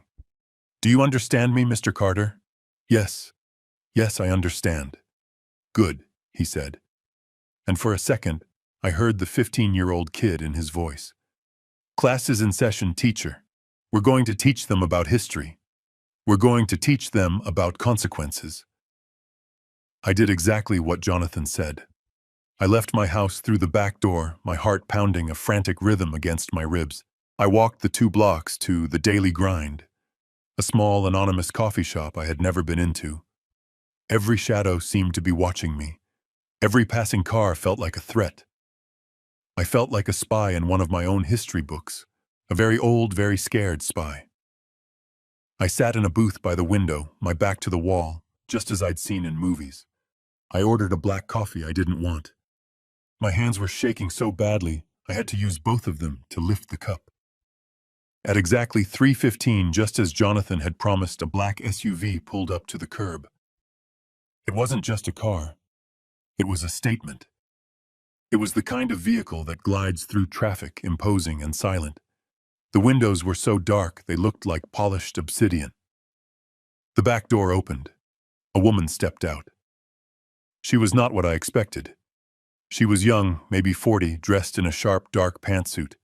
She moved with an economy of motion, a crisp confidence that was almost startling. She scanned the coffee shop window. Her eyes met mine, and she nodded once. She knew exactly who I was. She walked in. The little bell on the door jingled softly. She slid into the booth opposite me. She didn't smile. She didn't offer a handshake. She just placed a thin, expensive-looking leather briefcase on the table. "Mr. Carter?" she asked. Her voice was low, steady, and left no room for small talk. "Yes, Ben Carter. I'm Ms. Diaz. I work with Mr. Rook." She didn't say she was a lawyer. She said she worked with him. I understood immediately. She wasn't here to argue the law. She was here to find facts. She was an investigator. "Mr. Rook is in deposition in New York," she said, opening the briefcase. "But he wanted me to handle this personally. He said to tell you that class is in session." I felt a small, strange smile touch my lips. "Gettysburg," I whispered. "Precisely," she said, her expression unchanged. "He asked you to tell me everything, from the beginning. Do not leave anything out." And so I did. The words tumbled out of me. The dam of my fear and humiliation finally broke. I told her about Isabella's sudden demand for a divorce. I told her about the lie, the $1 million that had vanished, leaving only 50,000. I told her about Emily, my daughter, and my son-in-law, Patrick. He's an accountant. I stressed, my voice cracking on the word. He confirmed her story. He said the investments failed. He said she was being generous. Ms. Diaz's expression didn't change, but I saw her write Patrick Hayes, accountant, on a legal pad. Her handwriting was sharp and precise. And then, I said, my voice dropping, I found this. I pulled out my old cracked smartphone. I opened the photo gallery. I showed her the picture I had taken in the basement. The picture of the shredded, coffee-stained scraps of paper pieced together on my desk. I'm sorry, it's a mess. I had to dig it out of the kitchen trash. She tore it up, in front of me. For the first time, her eyes flickered. She didn't look disgusted. She leaned in, zooming in on the image with her fingers. Cayman National Trust, she read softly. IC Enterprises. And $1.4 million. She burned it. I said, the shame burning in my own cheeks. She said it was worthless, a failed investment. But she panicked. She snatched it from my hand and threw it in the fireplace. Ms. Diaz looked up from the phone, her eyes finally showing a flicker of something. It wasn't sympathy. It was appreciation. You did well, Mr. Carter, she said. You did very well. This photo, this is the match. She pulled a thick, folded document from her briefcase and a heavy, expensive-looking pen. This, she said, is a full authorization and retainer agreement. It permits the Rook Law Group and by extension my forensic accounting team to act on your behalf. She turned the document and pushed it toward me. It allows us to access every joint account you hold. It allows us to subpoena records from your wife's businesses, including her private ones. It allows us to track those failed investments. It allows us to find out exactly where the money went, who IC Enterprises belongs to, and who this Mr. Shaw, her lawyer, really is. She paused, her gaze intense. Mr. Rook was very clear on this, Teacher Carter. He had told her to call me teacher. The word hit me with a jolt of strength. He said all resources of the firm are at your disposal. Mr. Rook is covering all costs until a settlement is reached. His exact words were, his credit is good here. I looked at the signature line. My hand was shaking again, but for a different reason. This was real. I wasn't alone. This authorization, Mr. Carter, she continued, it will allow us to find out exactly what Patrick Hayes reviewed. It will allow us to see if your daughter Emily received any gifts recently. It allows us to find out if Isabella Carter is incompetent or if she is a criminal. I picked up the heavy pen. It felt balanced, weighted. It felt like a weapon. She is not incompetent, I said, my voice low and hard. We agree, Ms. Diaz replied. I signed my name, Benjamin Carter. It wasn't the shaky scrawl of a victim. It was the firm, clear signature of a teacher grading a final failing exam. I pushed the paper back. Ms. Diaz stood up, placing the signed document carefully back into her briefcase. What now? I asked. Now, she said, zipping the case shut. You go home. You are a sad, defeated old man. You are overwhelmed. You are considering signing her papers. You are looking for a cheap apartment. You are exactly who she thinks you are. She looked me dead in the eye. You do nothing. You say nothing. You let us work. We will be in touch when we have the ammunition. She nodded once, then turned and walked out of the coffee shop. I watched the black SUV glide away into Chicago traffic. I was still a retired teacher in a cheap cafe, my hands smelling of garbage. But I was no longer a fool. I had Jonathan Rook. I had an army. I walked back into the house. My house. The smell of garlic and expensive olive oil filled the air. Isabella was cooking. She only cooked when she was either trying to close a big deal or celebrating one. I figured this was a celebration. She was celebrating my execution. I walked into the kitchen. She glanced up from a pan of sizzling shrimp. "Oh, you're back," she said, her voice neutral. "I was wondering where you went. I thought maybe you'd already started packing." I just needed a walk," I said, shuffling my feet, playing the part Ms. Diaz had assigned me, the defeated old man. "Just thinking." "Well, don't think too hard," she said, tossing the shrimp. "It's a simple decision, Ben. Sign the papers. Take the 15,000. It's more than you'd get if we actually went to court and showed a judge our finances." The lie was so easy for her now. It just rolled off her tongue while she sautéed shrimp. My phone rang. I looked at the screen. It was Emily. My heart, despite everything, gave a stupid little jump of hope. Maybe she was calling to apologize. I answered. "Hello, Em. Dad. Where have you been? I've been calling." Her voice was sharp, annoyed. I was out for a walk. Dad, you need to sign the papers," she said. No preamble, no how are you. Just the demand. "You're dragging this out. It's upsetting Mom. It's upsetting me. Patrick says you're just making things harder on yourself." "Honey, it's a big step. 40 years. Dad, stop," she snapped.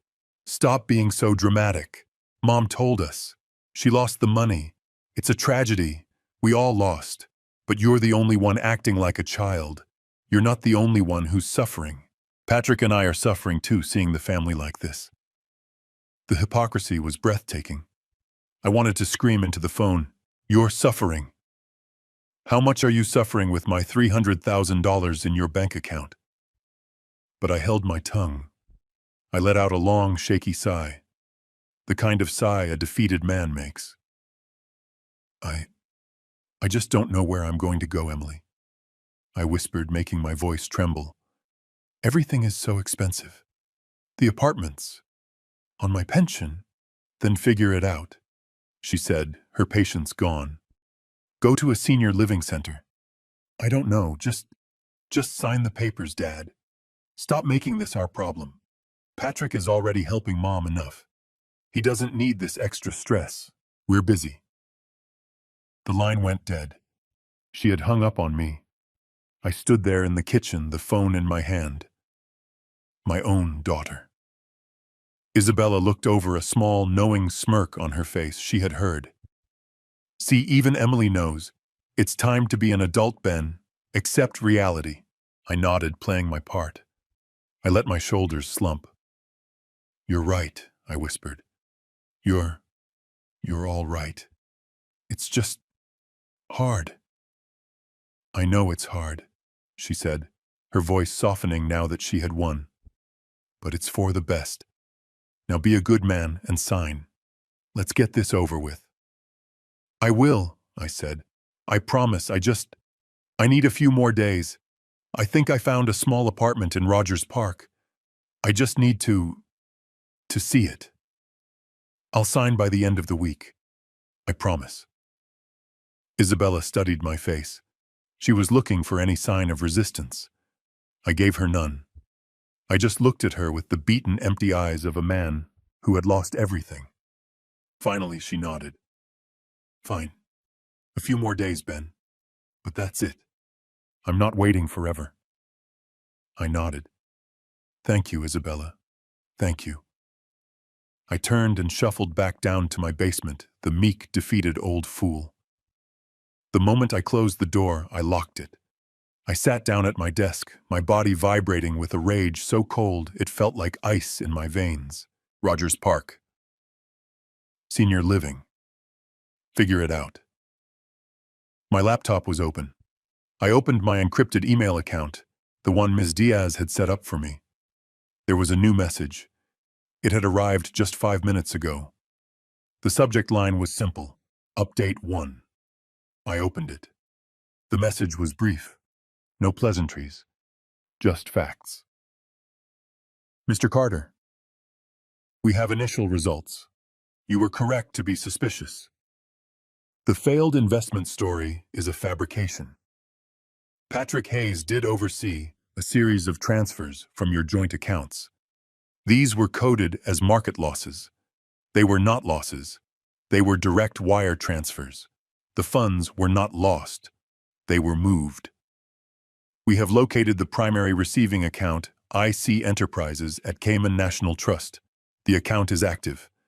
Isabella Carter did not lie about losing the money. She lied about where it went. We are continuing to trace the outbound transfers from IC Enterprises. Stand by. Diaz. I closed the laptop. I looked around my basement, my prison, my sanctuary. Isabella was upstairs enjoying her shrimp, believing she had won. Believing I was a broken old man searching for a cheap room in Rogers Park.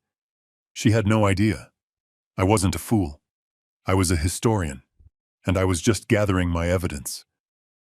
I had to wait 2 days, 2 agonizing days. I played the part of the broken man. I shuffled around the house in my old slippers. I made a show of looking at apartment listings on my phone whenever Isabella was in the room, sighing heavily, rubbing my temples. She watched me.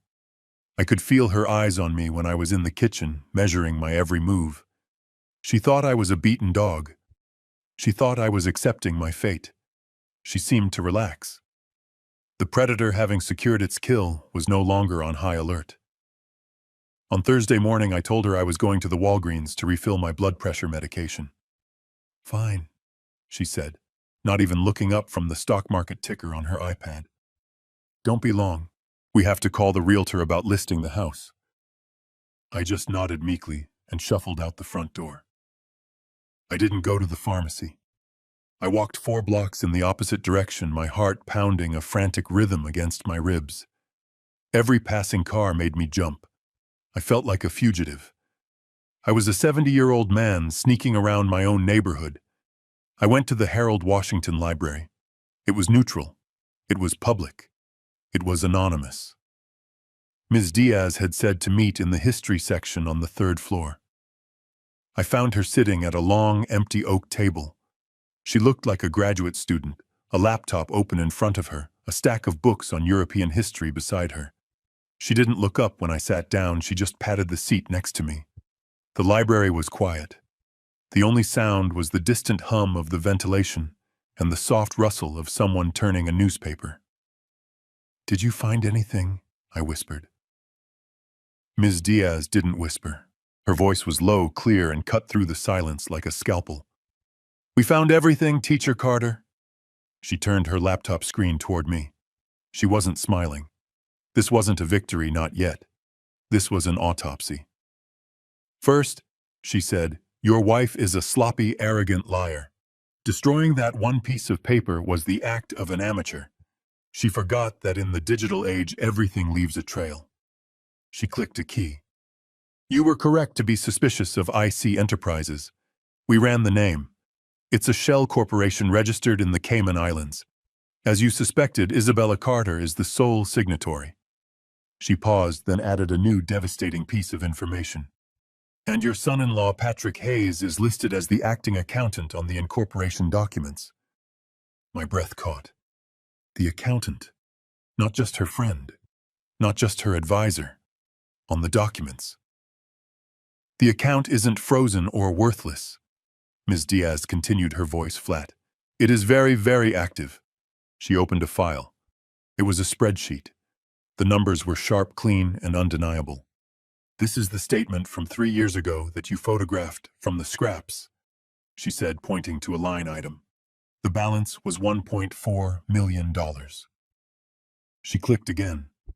A new, more recent document filled the screen. "This is the balance as of this morning, after 3 more years of her failed investments." I leaned in. I had to put on my reading glasses. "Mr. Carter," she said, "the current balance in that account is $1,842,000 and change. 1.8 million. I stared at the number. I couldn't process it. But our joint account," I stammered. "She said it was gone. Patrick said it was gone, only 50,000 left." She was half right, Ms. Diaz said. The money is gone from your joint account, but it wasn't lost in the market. She pulled up a second window. It was a copy of my joint checking account statement from Chase, my own account. I saw a long list of withdrawals going back 5 years. Red negative numbers, minus 50,000, minus 100,000, minus 75,000. Over and over. I thought, she said that was the market crashing. I whispered, my voice trembling in the quiet library. No, Mr. Carter. Ms. Diaz zoomed in on one of the transaction codes. It was a string of numbers I didn't recognize. These weren't losses, she said. They were wire transfers. Your son-in-law, Mr. Hayes, personally authorized every single one of them from his home computer. I felt the blood drain from my face. I gripped the edge of the oak table to keep from falling. He coded them in your account ledger as market volatility readjustment, or capital loss write-off. It's accounting jargon, Mr. Carter. It's sophisticated language to hide a very simple, very brutal theft. She turned to look at me, her eyes cold and clear. Your son-in-law wasn't covering for your wife. He was her partner. He was the one who knew how to make $1 million disappear without tripping a single alarm at the bank. He systematically drained your life savings month by month and moved it to her offshore account, all while pretending to be your helpful son-in-law. I couldn't speak. I just stared at the screen. Patrick, the quiet, polite man who sat at my Thanksgiving table, the man who ate my wife's, no, the turkey I always roasted, the man I had given $50,000 to from my own mother's inheritance to save his house. He hadn't just confirmed the lie. He was the lie. He was the architect of my destruction. He called her generous, I whispered. The memory of that phone call, of his condescending clinical voice, made me physically sick. He said she was generous for leaving me $15,000. He would, Ms. Diaz said, closing his laptop. He was protecting his investment and his co-conspirator. She looked at me, her face unreadable. This is just the first layer, Mr. Carter. This is the money going in. Now, we find out where the money went out. I felt sick, physically ill. I leaned my head forward, resting my forehead on the cool, polished wood of the library table. The smell of old books and lemon wax filled my lungs, but I felt like I couldn't breathe. Patrick, my son-in-law, the quiet, polite man who always brought a good bottle of wine to Thanksgiving, the man I had saved from financial ruin when he lost his job. He wasn't just covering for her. He wasn't just a witness. He was the architect. He was the one who built the cage I was in. He used his accounting skills not to protect me, but to fleece me. I heard a soft click of a mouse. Mr. Carter. Ms. Diaz's voice was quiet, but it cut through my nausea like a scalpel. I need you to focus. That was just the money going in. We need to talk about the money going out. I lifted my head. My hands were shaking again so badly, I hid them in my lap. Out, I whispered. What do you mean? I thought she was just hiding it. For her retirement. She is, Ms. Diaz said. But she's also spending it, lavishly. This isn't just a retirement fund, Mr. Carter. This is a personal slush fund. A slush fund she built with your money. She turned the laptop screen back toward me. The spreadsheet was still there, but she had clicked on a new tab. This one was labeled Outbound Transfers. We've only tracked the last 2 years, she explained, her voice flat and professional. We're seeing dozens of payments. Credit cards, American Express Black, Neiman Marcus, luxury car leases in her business name. But those are relatively small. This one, she scrolled down her finger, moving precisely on the trackpad. She highlighted a single line item. This is the one Mr. Rook wanted you to see. I leaned in, squinting. I had to put on my reading glasses. The date was June 14th, 2 years ago. The transaction was a wire transfer. The amount? My breath caught. $300,000. A single transfer. $300,000. Who? Who did she pay? I stammered. Was it her lawyer, Mr. Shaw? No, Ms. Diaz said. The receiving entity was a domestic LLC, P&E Consulting. I frowned. P&E? I'd never heard of it. P&E. What is that, another shell company? Ms. Diaz didn't answer. She just clicked again, opening another document. It was a scanned image, a state of Illinois business registration filing. P&E Consulting LLC, she said, reading from the screen. Date of incorporation June 1st to 2 years ago, exactly 2 weeks before the transfer. She moved her mouse, highlighting the names of the registered agents on the filing. My vision swam. I gripped the edge of the oak table to keep from falling. The registered agents were Patrick Hayes and Emily Hayes, my daughter, my Emily, P. and E. Patrick, and Emily. I think I made a sound, a low, wounded animal noise. Ms. Diaz politely pretended not to hear it. P&E Consulting, my daughter, my little girl. The phone call from 2 days ago flashed in my mind. Her sharp, annoyed voice. Stop making this our problem, Dad. We're busy. She was busy. She was busy cashing my checks. It all clicked into place with a horrifying, sickening snap. The $300,000 transfer. The timing.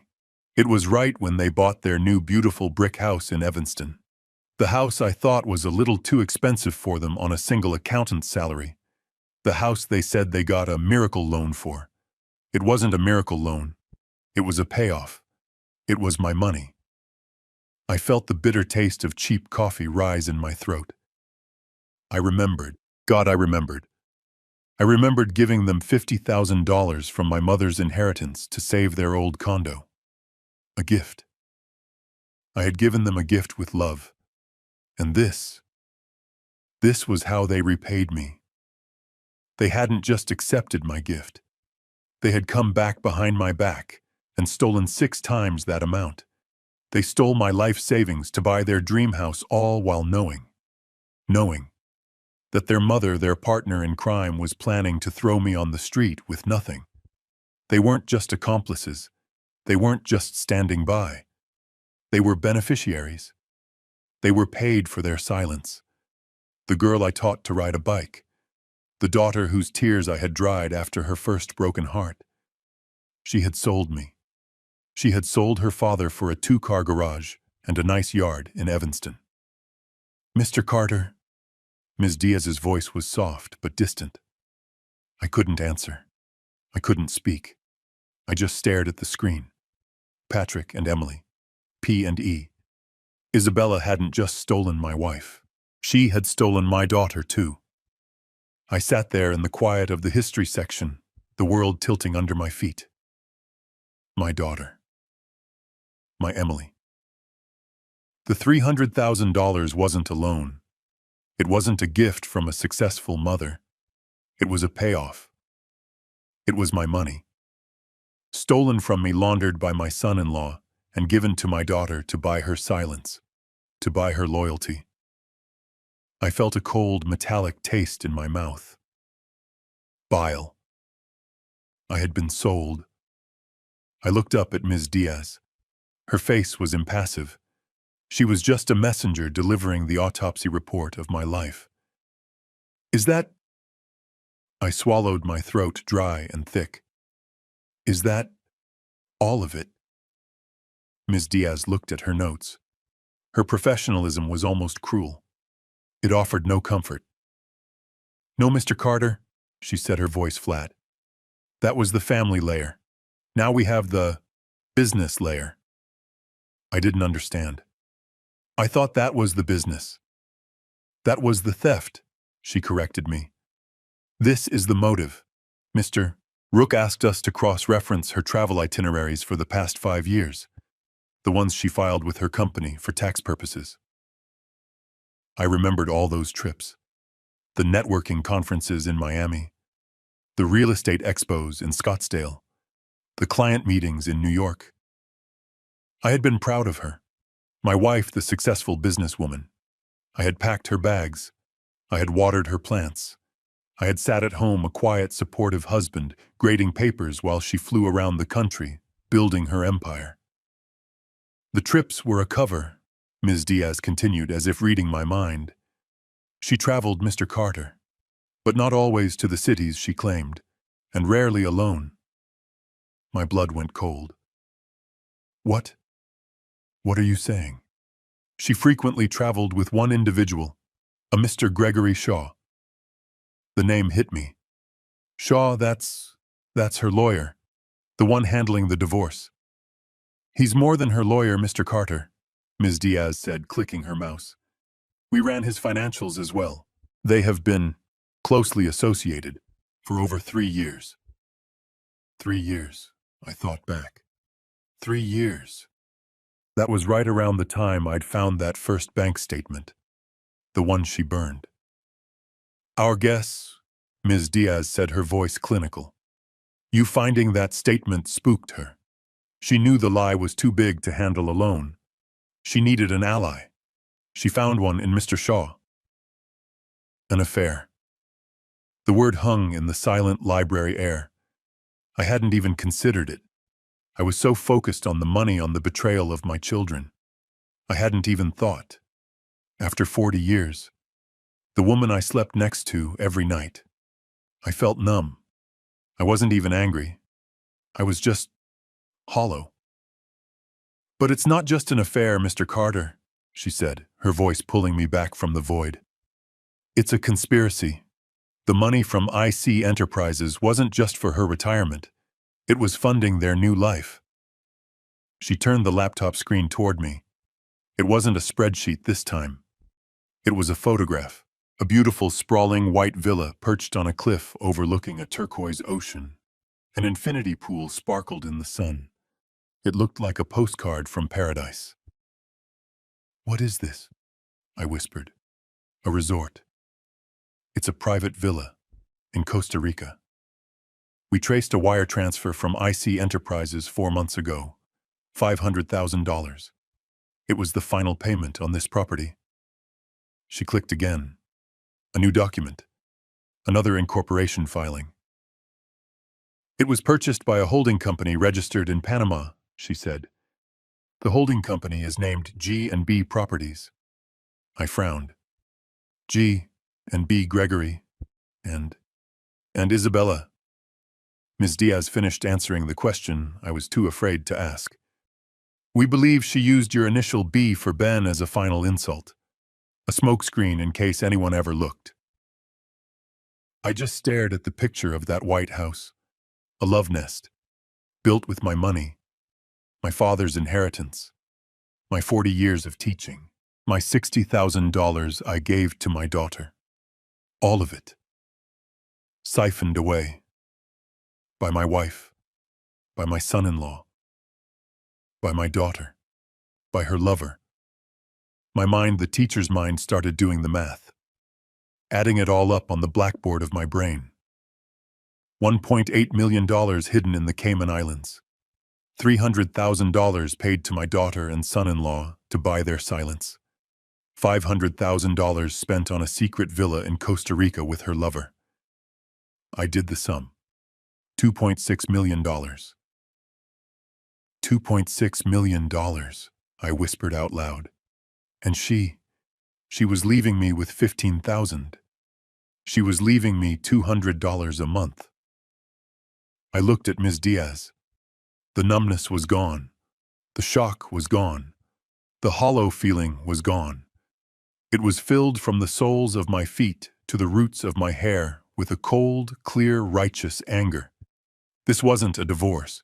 It wasn't just an affair. It wasn't just a theft. This was an extermination. They weren't just trying to leave me. They were trying to erase me. I stared at the screen at the picture of the white villa in Costa Rica. $2.6 million. My daughter. My wife. My son-in-law. My wife's lover. They hadn't just stolen from me. They had formed an alliance, a pack of wolves to pick me clean. I felt hollowed out, erased. I felt sick. I finally looked up from the laptop. I must have looked like a ghost. I tried to speak, but only a dry, rasping sound came out. Is that... I swallowed my throat thick and dry. Is that finally all of it? Ms. Diaz closed the file on the Costa Rica property. She looked at me not with pity, but with a cold, professional gravity that chilled me to the bone.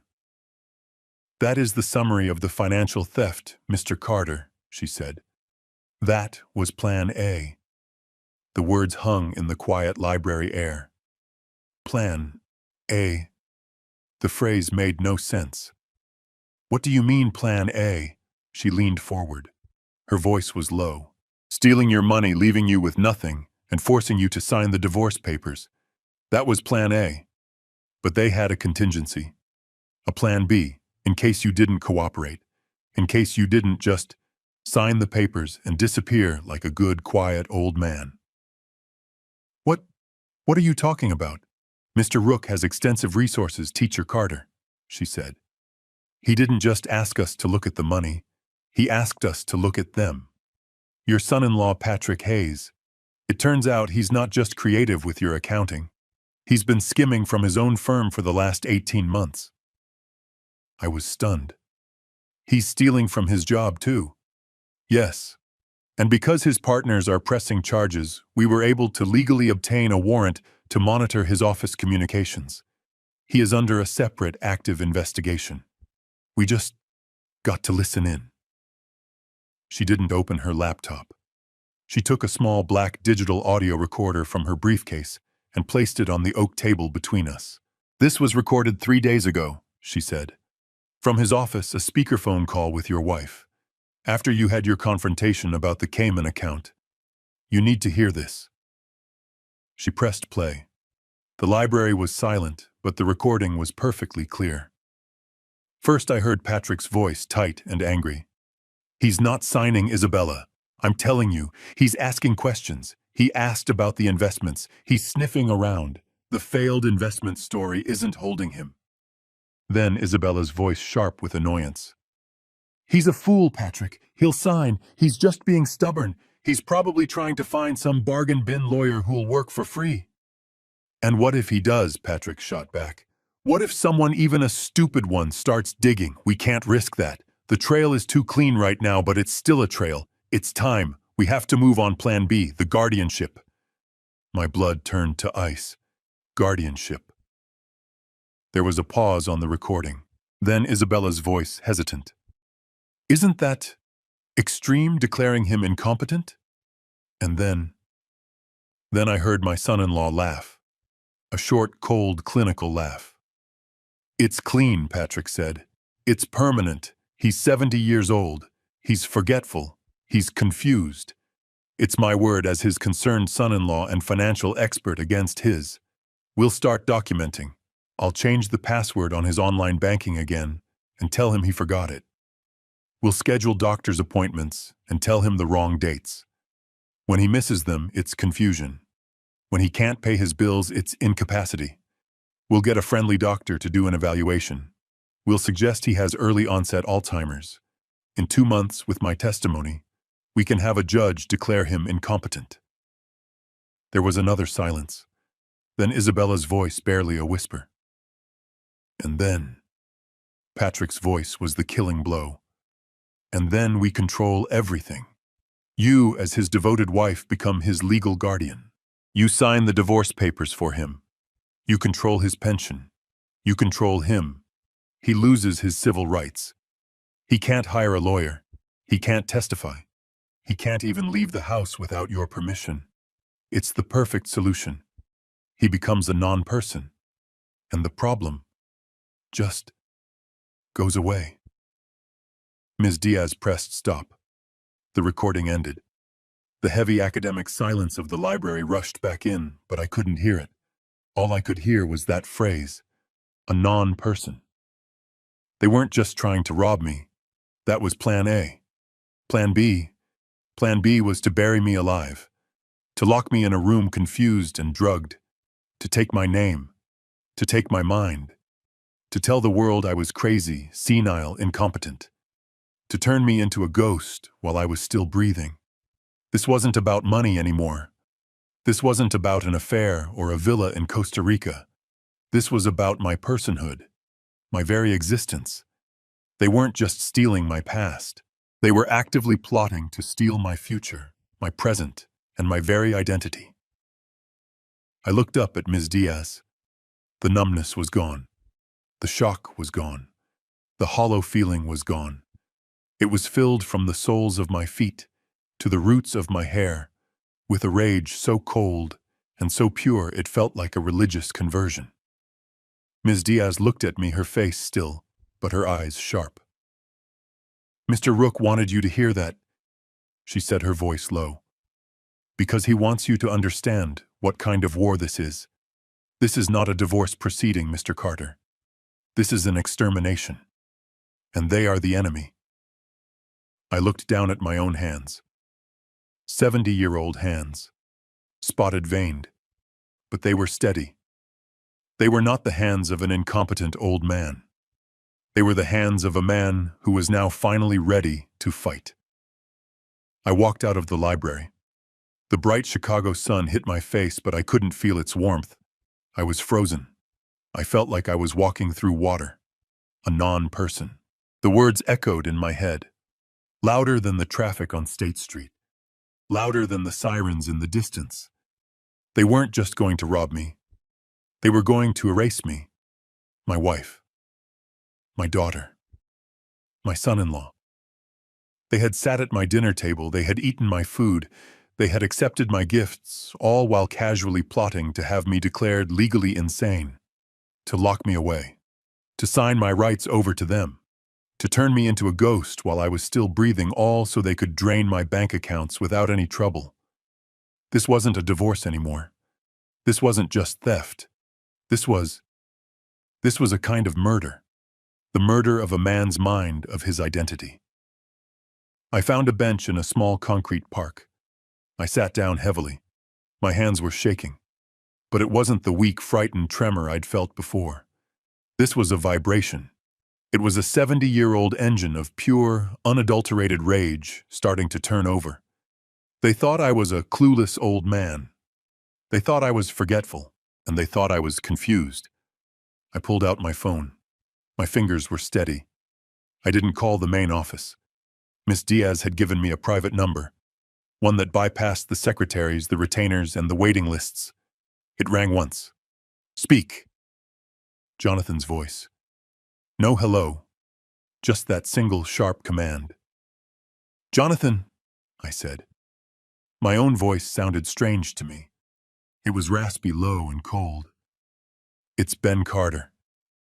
Teacher." I heard the change in his voice. The sharpness softened for a fraction of a second. "Diaz just sent me the audio file. I heard it. Are you safe?" "I'm at a park," I said, staring at a pigeon pecking at the concrete. "I'm safe." "Good." A pause. "You sound angry."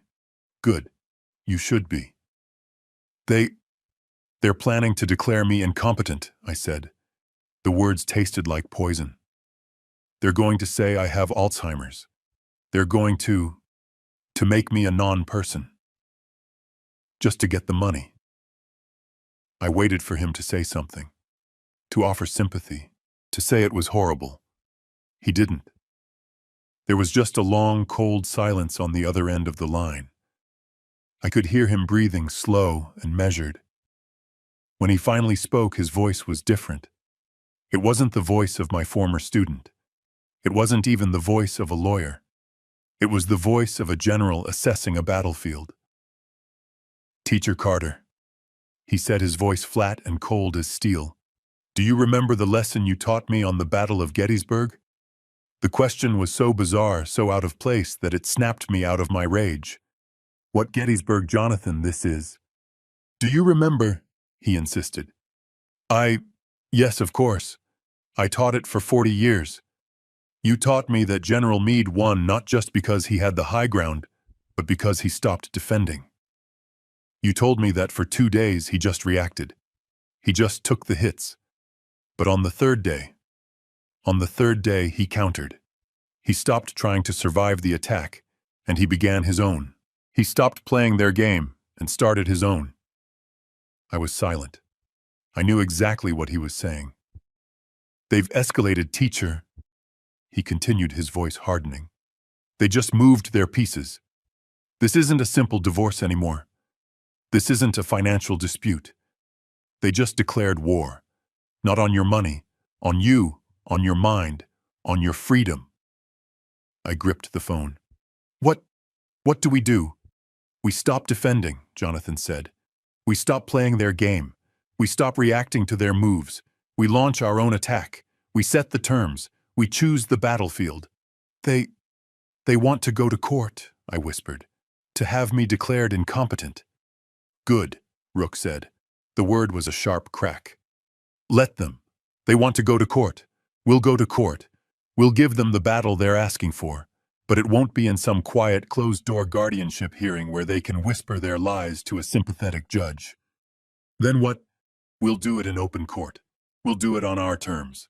They think you're a confused old man with no money. Fine. Let them believe that.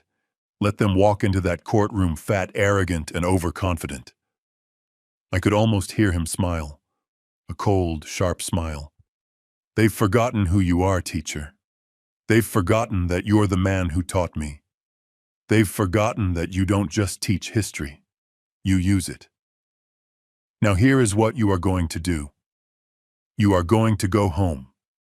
You are going to be the most defeated, pathetic, scared old man they have ever seen. And you are going to give them exactly what they want. I walked back home, every step feeling heavy, deliberate. I was no longer the sad old man. I was a soldier. I was walking into enemy territory, and I had my orders. Play the part. I opened the front door. The house was quiet. Isabella was in the kitchen on the phone. I could hear her sharp, professional voice. No, a 60-day close is too long, she was saying. We need 30. My client is motivated. She hung up and saw me standing in the doorway. I had put on my defeated face. My shoulders were slumped. My hands were shoved deep in my pockets. I looked like a man who had walked to the edge of the world and found nothing there. She sighed, annoyed. What is it now, Ben? You look like your dog just died. I've been thinking, I said, my voice just a low mumble. I shuffled to a kitchen chair and sat down heavily. You're right. She stopped what she was doing. She turned to me, her eyes narrowing, suspicious. What did you say? You're right, I repeated. All of you, Emily, Patrick, you. I looked up at her, and I let her see the fake, broken emptiness in my eyes. I'm tired. I'm 70 years old. I can't fight this. I don't even know how to fight this. I'm just a teacher. I don't understand any of this. I watched her face. The suspicion faded. It was replaced by something else. Triumphant, barely concealed satisfaction. She had won. I'll sign the papers, I said. A slow smile spread across her face. She walked over and, to my utter shock, patted my shoulder. A cold, condescending pat. Ben, you're finally being smart, she said, her voice full of that false, syrupy kindness. It's for the best. Really, it'll be a clean break. Patrick and Emily, who had apparently been summoned, walked in from the living room. They must have been waiting for this moment. Did you tell him? Emily asked her mother. He's just agreed, Isabella said, smiling at them. Your father is going to sign. Emily and Patrick visibly relaxed. It was like a string had been cut. Patrick's shoulders, which had been tense, dropped. Emily let out a little sigh of relief. Oh, Dad, Emily said, coming over. That's so good. I'm so glad. This has been so hard on all of us. Hard on you, I thought, my rage simmering beneath the mask of defeat. You've been suffering with my $300,000. That's great, Dad. Ben, Patrick said, chiming in. A very wise decision. We'll help you find a nice, clean place. We'll get you settled." They were all smiling. My loving family. The pack of wolves happy that the old stag had finally given up and laid down to die. "I'll sign," I said again, with my voice trembling. But I have one condition." The smiles froze. Isabella's eyes narrowed again. "A condition, Ben, we're not negotiating." "No," I said, raising my hand, playing the scared old man. "No, not like that. It's just, I've been thinking about what Patrick said." Patrick looked confused. "What? What did I say?" About me being confused," I said, looking at the floor. "About, you know, my memory. You said I forgot the bank password, that I've been missing appointments." Patrick and Isabella exchanged a look. I saw it. It was the look of co-conspirators who had just heard their victim walk right into their trap. "Dad, we're just concerned." Emily started, her voice full of fake pity. "I know, honey. I know," I said. And that's why. I don't want to just sign here, in the kitchen." "What are you talking about?" Isabella said, her patience wearing thin. "I want to sign it in court," I said. Patrick frowned. "In court? Why, that's what we're trying to avoid. That's unnecessary." "No, you don't understand," I pleaded, putting every ounce of my acting ability into it. "It's because of what you said. I'm worried. What if I sign this, and then in a year or 2 years, Emily, you or Patrick, you say I wasn't in my right mind when I signed it? What if you sue your mother saying she took advantage of a confused old man?" I looked at Emily, my eyes wide with fake fear. "I don't want to cause more trouble. I want it to be final. I want to sign it in front of a judge, so the judge can see me, so he can ask me the questions. So it's official on the record that I was of sound mind." I looked down. It's for your protection, Isabella, so this can never be challenged." There was a long silence. I watched Patrick. His accountant's mind was racing. I could see the gears turning. He was thinking. He's doing our work for us. He's going to walk into court and hand us the perfect opportunity to bring up his confusion in front of a judge. He and Isabella shared another longer look. This one was triumphant. Patrick nodded slowly. "You know, Dad, Ben, that's actually very smart, very responsible." Isabella's cold smile returned. "He's right, Ben. That's surprisingly thoughtful of you, protecting my interests." Then you'll do it?" I asked, looking like a hopeful child. "Of course," Isabella said, her voice magnanimous. "I'll have Shaw file the motion for a hearing immediately. If you want to go in front of a judge and have your little moment, that's fine." She turned her victory complete. "Now, if you'll excuse me, I have calls to make. We'll let you know the court date." She and Patrick and Emily walked out of the kitchen, their voices low, already scheming. I heard the pop of a champagne cork from the living room. They were celebrating. They thought I had just handed them the knife to slit my own throat. They didn't realize. I had just built the gallows, and they were the ones walking right up the steps. It was my last night in the house, my last night in the basement. I was on my knees, surrounded by 40 years of my life, packed into cardboard boxes. The smell of dust, old paper, and decay was thick in the air. Upstairs, I could hear them. Isabella, Emily, and Patrick. They were in the dining room. I could hear their laughter. It was light, happy, the sound of a family celebrating. They were toasting their victory. They were toasting the final brilliant move of the confused old man who had just agreed to walk into a courtroom and hand them his own execution. I pulled another stack of books from the shelf. My hands were raw, my back ached. My fingers brushed against a thin, faded blue envelope I had used as a bookmark. I pulled it out. Yale University. An acceptance letter. Dated 1975. A full scholarship for a PhD in history. I had been so proud. I was going to be Dr. Benjamin Carter. I was going to write books. I remembered showing it to Isabella. We were standing in our tiny first apartment.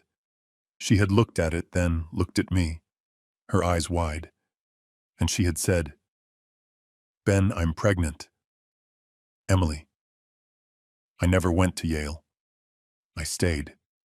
I got my teaching certificate at the local college. I chose her. I chose my daughter. I chose this. I folded the letter and put it in my pocket. I picked up another box, this one filled with old teacher's planners from the 1980s. I flipped one open. Every single day was filled with my cramped, neat handwriting. 4:00 p.m., 6:00 p.m. tutoring the Johnson kid. 7:00 p.m., 9:00 p.m. night school American civics. I remembered those years. I remembered the exhaustion. I'd teach a full day at Lincoln High, 8 hours on my feet, then grab a stale sandwich in my car. I'd drive across town to tutor wealthy kids for $50 an hour. Then I'd drive to the community college to teach night classes. I came home every night after 11. Isabella would be asleep. I'd fall into bed too tired to even take off my socks just to wake up at 5 a.m. and do it all over again. Why? Because Isabella wanted to start her real estate company. She needed seed money. She needed the mortgage paid while she built her brand. "It's for us, Ben," she had promised. "It's for our future. For Emily." So I did it. I worked 2 jobs. I funded her dream. I paid for the house she was now taking from me. Everything I ever did. It was for them. The sound of their laughter drifted down the stairs, again louder this time. A sharp, cruel sound. They were laughing at me, the fool in the basement. I stopped packing. I slowly got to my feet. My knees cracked. I felt every one of my 70 years. I walked over to the small, cheap mirror that hung on the concrete wall, the one I used to check my tie in the mornings. I looked at my reflection. I saw what they saw. A tired old man, gray thinning hair, deep lines around my eyes, a faded, worn-out flannel shirt. The uniform of a man who was finished, a man who was confused, a clueless old fool. I leaned closer, my face inches from the glass. A non-person. The word echoed in my head. I stared into my own eyes. They weren't confused. They weren't empty. They were angry. "No," I whispered to the man in the mirror. My voice was hoarse, but it was steady. "You are not a fool. You are not incompetent. You are not a ghost." I stood up straight, pulling my shoulders back. "You are Benjamin Carter. You are a teacher. You taught 10,000 students. You taught them about the fall of Rome. You taught them about the rise of the Republic. You taught them about justice." I thought of the men who had signed the Declaration of Independence, risking everything, their lives, their fortunes, their sacred honor. They weren't young men. Many of them were my age. "You," I said to my reflection, "are the man who saved Jonathan Rook. You took a broken, angry boy and you forged him into a warrior. You did that." The laughter from upstairs seemed to fade. It couldn't touch me anymore. I was not going to be erased. I was not going to be a non-person. They wanted a fight. They wanted to go to court. I had spent my entire life teaching the lessons of history. Betrayal, hubris, the fall of empires. I had given my last lesson to Jonathan Rook 30 years ago. Tomorrow, I was going to give my last lesson to my wife. My phone sitting on the dusty desk buzzed once. I picked it up. A new text message. It was from a number I didn't recognize, but I knew exactly who it was. The message was 5 words. "Sleep well, teacher. Tomorrow class begins." I arrived at the Daily Center at 9 a.m. The courtroom was on the 17th floor, family law.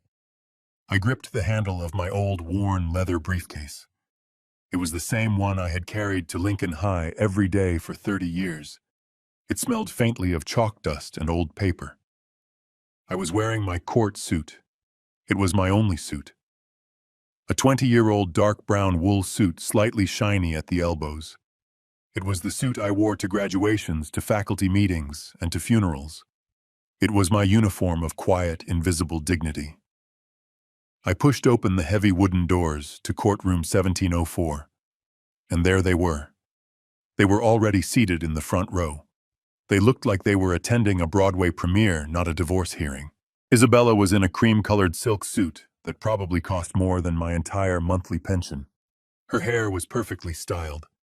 She was smiling, leaning over to whisper something to her lawyer, Mr. Shaw. Next to her sat Emily, my daughter.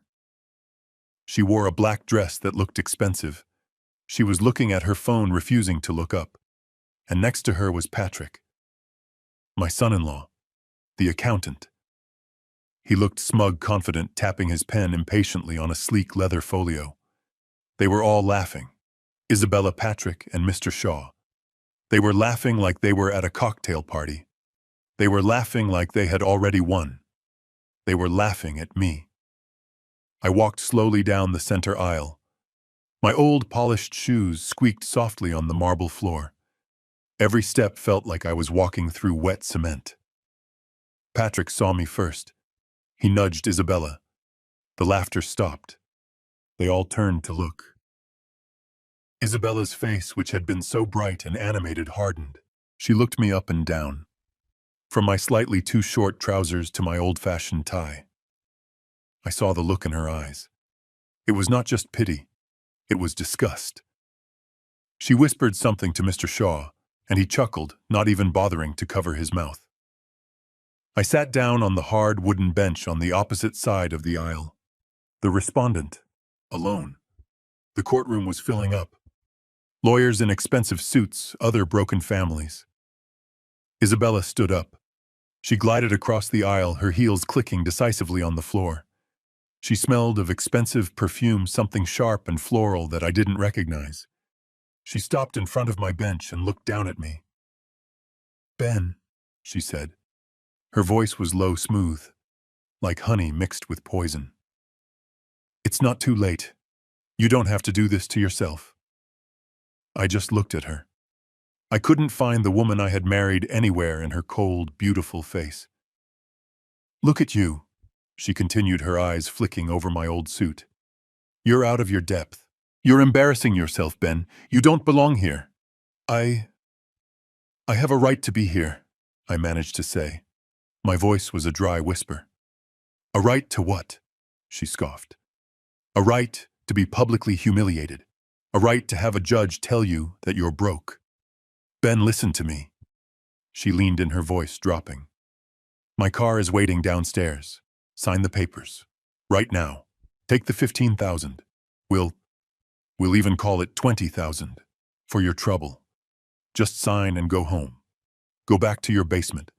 Don't make everyone in this room waste their time." This was her final act of generosity. An extra $5,000 to buy my silence. To make me disappear. I looked down at my own hands clasped together on the handle of my briefcase. They were spotted with age, but they were steady. I looked back up at her. At my wife of 40 years. "No," I said. My voice was quiet, but it didn't shake. It cut through the murmur of the courtroom. Her eyes narrowed. "What did you say, I said no, Isabella. I'm not signing." "Don't be a fool," she hissed, her voice sharp with sudden anger. "Shaw is going to destroy you. And if you fight this, Ben, I promise you we will bring up your confusion. We will bring up your episodes." The threat. Plan B. The guardianship. She was threatening to have me declared insane right here, right now. I took a slow, steady breath. "I'm not worried," I said. I believe I have representation." Isabella stared at me for a long second. Then she laughed. It wasn't a small laugh. It was a loud, sharp, ugly burst of sound that made a clerk in the back of the room look up. "Representation?" She mocked, her voice dripping with scorn. You! With what money, Ben? Who did you manage to find? She looked me up and down again, a look of pure contempt. Legal aid, a public defender still wet behind the ears. Oh, Ben, this is just... It's sad. You're a child. She shook her head, still chuckling. You're bringing a butter knife to a gunfight. All rise!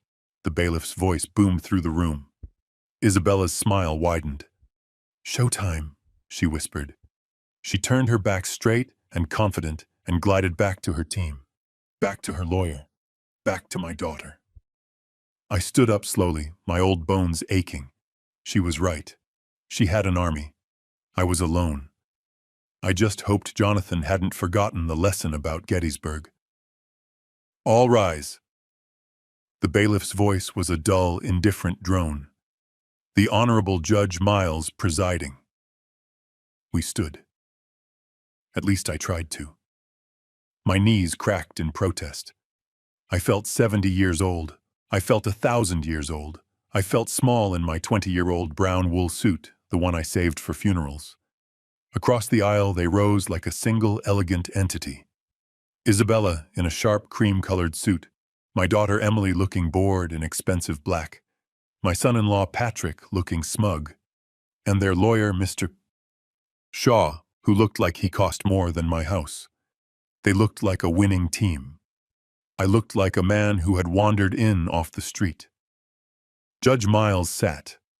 She was a no-nonsense woman in her 50s, her face etched with the weariness of seeing too many broken families. She looked down at the docket, then at Mr. Shaw. Mr. Shaw, I see you are representing the petitioner, Mrs. Carter. I am, Your Honor, and we are hoping for a swift resolution today. The judge nodded, then turned her gaze to me. Her eyes softened with what I recognized instantly. Pity. It was the look I had been getting for weeks. The look of a woman observing a lost cause. And you, Mr. Carter, she said, her voice gentle. The court has not received a notice of appearance. Are you representing yourself this morning? This was it. The moment. I could feel Isabella's stare. I could feel her smirk. She was waiting for me to stammer, to shuffle my feet, to fold. I looked at her, at my wife, at my daughter who was suddenly very interested in her fingernails, at Patrick who was whispering to Shaw, probably making a joke at my expense. I thought of the audio recording, a non-person. I thought of the Battle of Gettysburg. Stop defending. Attack. I gripped the smooth, worn handle of my old leather briefcase. No, Your Honor, I said. My voice was clear. It didn't shake. It cut through the low murmur of the courtroom. I am not. Judge Miles raised an eyebrow. Oh, your counsel is running late, Mr. Carter. Across the aisle, Isabella scoffed a tiny, sharp puff of air. Mr. Shaw let out an audible sigh of impatience, a performance for the judge. Your Honor, Shaw began, already rising to his feet. If my client's husband is attempting some sort of last-minute stalling tactic, and that is when the courtroom doors flew open. They didn't just open. They flew open, swinging wide and hitting the marble walls with two deafening whams that echoed like cannon fire. Every single person in the room, including Judge Miles, flinched and turned. He stood there for a beat, silhouetted against the bright light of the hallway. He was not just a man. He was a presence. He was 6'4" at least, and wore a suit of dark, shark gray wool that looked like it had been sculpted onto his frame. It was a suit that probably cost more than my car. His shoes shined. His hair, the messy, defiant hair of a 15-year-old, was now cut short, sharp, and perfect. He was not alone. Behind him, 4 other people entered in a practiced silent formation. 2 men, 2 women, all in identical severe black suits, all carrying thick leather briefcases. And behind them came the carts. 2 paralegals pushing large, heavy metal document carts, the kind you see in old movies about the Supreme Court. The wheels made a low, rumbling, expensive sound on the marble floor. Rumble. Rumble. Rumble. The courtroom was dead silent. The only sound was the squeak and rumble of those wheels. They were loaded, stacked high with dozens of thick three-ring binders. Binders labeled in sharp black text. Financials. Carter Joint. Financials. IC Enterprises. Financials. P&E Consulting. Financials. Shaw Gregory. Every head turned. Judge Miles's jaw was literally physically open. She stared not at the carts, but at the man who was now walking down the aisle. She knew exactly who this was. I looked across the aisle. Mr. Shaw Isabella's high-priced, arrogant lawyer had gone white as a sheet of paper. His hand was limp at his side. His expensive Mont Blanc pen slipped from his fingers and clattered onto the wooden table. Click, clack, clack. It was the loudest sound I had ever heard. I looked at my daughter. Emily had finally looked up from her phone. Her hand was over her mouth. She grabbed her mother's arm. "Oh my God," she whispered, her voice trembling. Mom, that's Jonathan Rook." And then I looked at my wife, Isabella. She was frozen. She was a statue of cream-colored silk. Her face, which had been so smug and confident, had drained of all color, all life. She looked like she had seen a ghost. She knew him. Of course she knew him. In her world of high-stakes Chicago real estate, this man was a legend. He was the monster they told stories about in hushed, terrified tones at cocktail parties. The man who didn't just win cases, he liquidated assets. He destroyed empires. He was the shark. Her mind was racing. I could see it in her eyes. She wasn't thinking about the case. She was doing the math. $50,000 retainer. He can't. He's a teacher. He's broke. I heard her voice. It wasn't her strong, cold command. It was a tiny, strangled, pathetic gasp. No. No, it's not possible. Where did he get the money? Jonathan Rook reached my table. He didn't look at Isabella. He didn't look at Shaw. He didn't look at anyone but me. He put his hand on my shoulder. The same shoulder he had cried on in my basement office 30 years ago. His grip was firm. It was an anchor. It sent strength through my entire body. He smiled, just a small, sharp lifting at the corner of his mouth. Then he turned to the bench. "Good morning, Your Honor," his voice boomed, filling every corner of the room with absolute authority. "Jonathan Rook from the Rook Law Group." He gestured to his team, who were already unpacking laptops and placing massive, threatening binders on the table. "I apologize for our delay. We were just finalizing the criminal referrals." He looked at Judge Miles. "I am representing Mr. Benjamin Carter." I looked at Isabella. She looked like she was about to be sick. I took a deep, steady breath. Class was now in session. "All rise." The bailiff's voice was a dull, indifferent drone. The Honorable Judge Miles presiding. We stood. At least I tried to. My knees cracked in protest. I felt 70 years old. I felt 1,000 years old. I felt small in my 20-year-old brown wool suit, the one I saved for funerals. Across the aisle they rose like a single, elegant entity. Isabella in a sharp, cream-colored suit. My daughter Emily looking bored in expensive black. My son-in-law Patrick looking smug. And their lawyer, Mr. Shaw, who looked like he cost more than my house. They looked like a winning team. I looked like a man who had wandered in off the street. Judge Miles sat. She was a no-nonsense woman in her 50s, her face etched with the weariness of seeing too many broken families. She looked down at the docket, then at Mr. Shaw. "Mr. Shaw, I see you are representing the petitioner, Mrs. Carter. I am Your Honor, and we are hoping for a swift resolution today." The judge nodded, then turned her gaze to me. Her eyes softened with what I recognized instantly. Pity. It was the look I had been getting for weeks. the look of a woman observing a lost cause. "And you, Mr. Carter," she said, her voice gentle. "The court has not received a notice of appearance. Are you representing yourself this morning?" This was it. The moment. I could feel Isabella's stare. I could feel her smirk. She was waiting for me to stammer, to shuffle my feet, to fold. I looked at her, at my wife, at my daughter who was suddenly very interested in her fingernails, at Patrick who was whispering to Shaw, probably making a joke at my expense. I thought of the audio recording, a non-person. I thought of the Battle of Gettysburg. Stop defending. Attack. I gripped the smooth, worn handle of my old leather briefcase. "No, Your Honor," I said. My voice was clear. It didn't shake. It cut through the low murmur of the courtroom. "I am not." Judge Miles raised an eyebrow. "Oh, your counsel is running late, Mr. Carter." Across the aisle, Isabella scoffed a tiny, sharp puff of air. Mr. Shaw let out an audible sigh of impatience, a performance for the judge. "Your Honor," Shaw began, already rising to his feet. "If my client's husband is attempting some sort of last-minute stalling tactic." And that is when the courtroom doors flew open. They didn't just open. They flew open, swinging wide and hitting the marble walls with two deafening whams that echoed like cannon fire.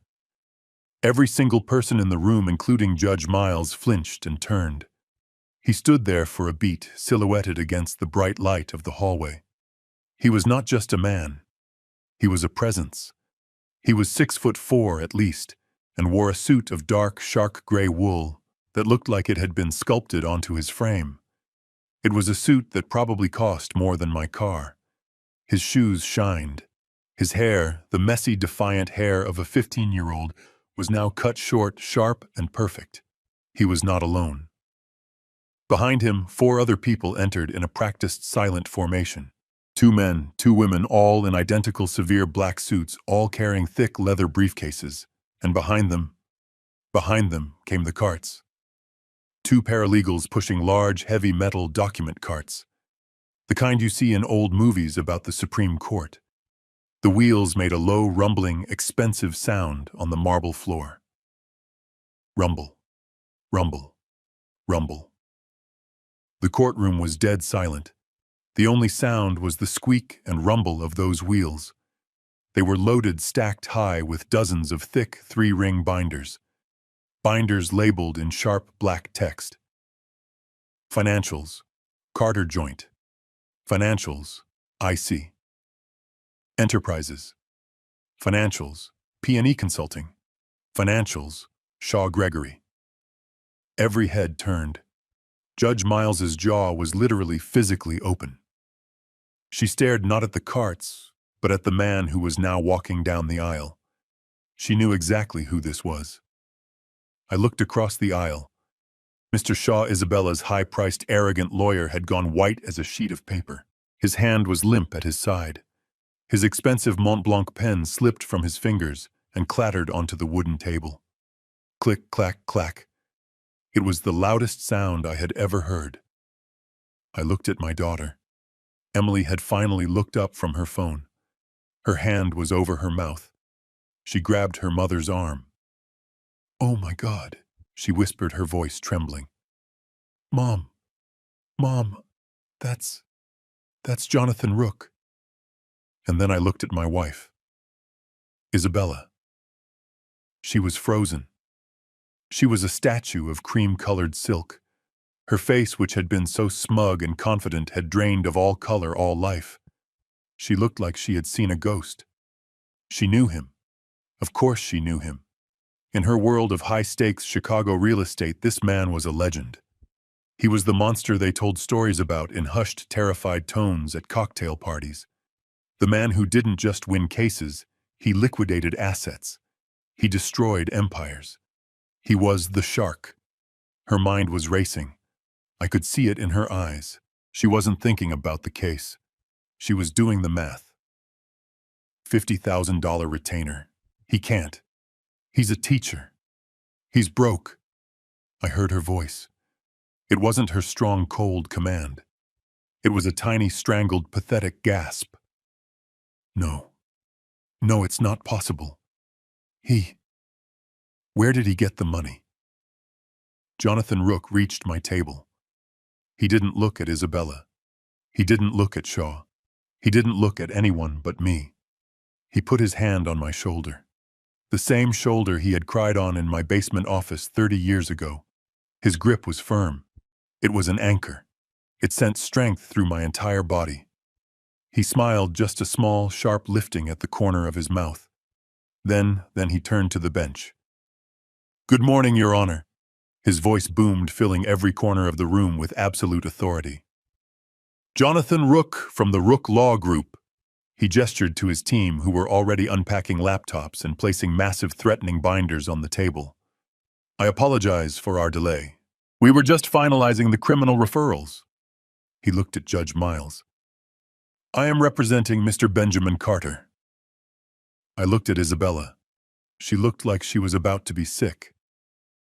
I took a deep, steady breath. Class was now in session. "Your Honor, Jonathan Rook from the Rook Law Group. I apologize for our delay. We were just finalizing the criminal referrals. I am representing Mr. Benjamin Carter." Judge Miles leaned forward. She looked stunned. Mr. Rook. Welcome. I wasn't aware you handled family law." "I don't, Your Honor." Jonathan said, his voice like ice. "I handle financial law and fraud, which is what this case is actually about." Across the aisle, Mr. Shaw, Isabella's lawyer, finally found his voice. He stood up, shuffling his papers, trying to regain his composure. "Your Honor, objection. This is highly irregular. This is a simple, uncontested divorce proceeding. My client has made a generous offer. Mr. Carter has agreed to sign. We are just here at his request to put it on the record." Shaw was trying to regain control, to frame me as the one holding things up.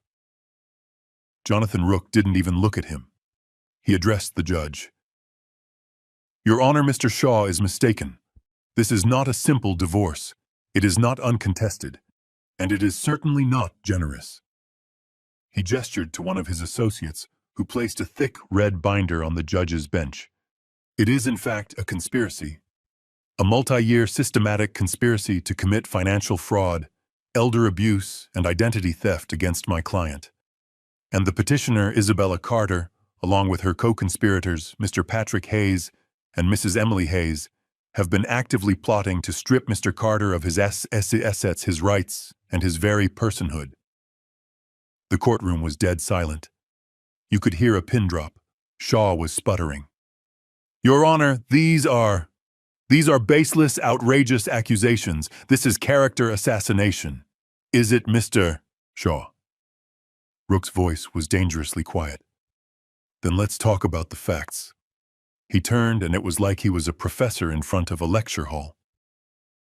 My lecture hall. The petitioner, Mrs. Carter, claims her joint retirement fund of approximately $1 million was lost in the market, leaving only $50,000. "That's correct," Shaw said, seizing on it. "A tragic market loss." "A lie," Rook snapped. The word cut through the air. "Exhibit A." He nodded to his team. "Copies for the court and for counsel. These are the wire transfer records from Mr. Carter's joint account authorized by his son-in-law, Mr. Patrick Hayes, who conveniently is an accountant." He held up a single sheet of paper. "They weren't market losses, Your Honor. They were wire transfers totaling $1.8 million moved systematically over 5 years to an unregistered offshore shell corporation in the Cayman Islands named IC Enterprises." He held up another document. "A corporation whose sole signatory is the petitioner Isabella Carter." I looked at Isabella. She was holding onto the table. Her knuckles were white. She was no longer a predator. She was prey. "Your Honor." Shaw was on his feet, sweating. This is privileged financial information. It's inadmissible." It was obtained with a legal authorization signed by my client, Mr. Carter, the co-owner of the accounts they drained. Rook countered smoothly. He has a right to know where his money went. He didn't stop. He was relentless. And where did it go? Your Honor, let's follow the money. Exhibit B, wire transfers out of IC Enterprises. A transfer for $500,000 for the purchase of a beach villa in Costa Rica. A villa purchased by a Panamanian holding company named G&B Properties. Rook paused, letting the judge absorb it. We were curious about G&B, so we checked. The owners are listed as Gregory and Isabella. We assume Gregory is Mr. Gregory Shaw, her attorney, sitting right there. Shaw looked like he had been shot. He collapsed into his chair. And then, Rook continued, there is Exhibit C, a transfer for $300,000 from IC Enterprises to another LLC, P&E Consulting. He turned his gaze on my daughter, Emily, who was now visibly shaking her face pale. An LLC, Your Honor, whose registered agents are Patrick and Emily Hayes, my client's son-in-law, and my client's daughter, paid $300,000 of her father's stolen money to buy her silence while her parents, her co-conspirators, planned to throw her father onto the street with nothing. Emily let out a small, strangled sob. This, Rook boomed, is textbook fraud, but it gets worse. He gestured to his associate, who handed him a small digital audio player. They had a plan B, Your Honor, in case Mr. Carter, the confused old man, refused to sign away his life. Objection, Shaw yelled, finding his voice. Illegal recording. Legally obtained, Mr. Shaw, Rook countered. From a separate active fraud investigation into your other client, Mr. Patrick Hayes. We have the warrants. This is the evidence.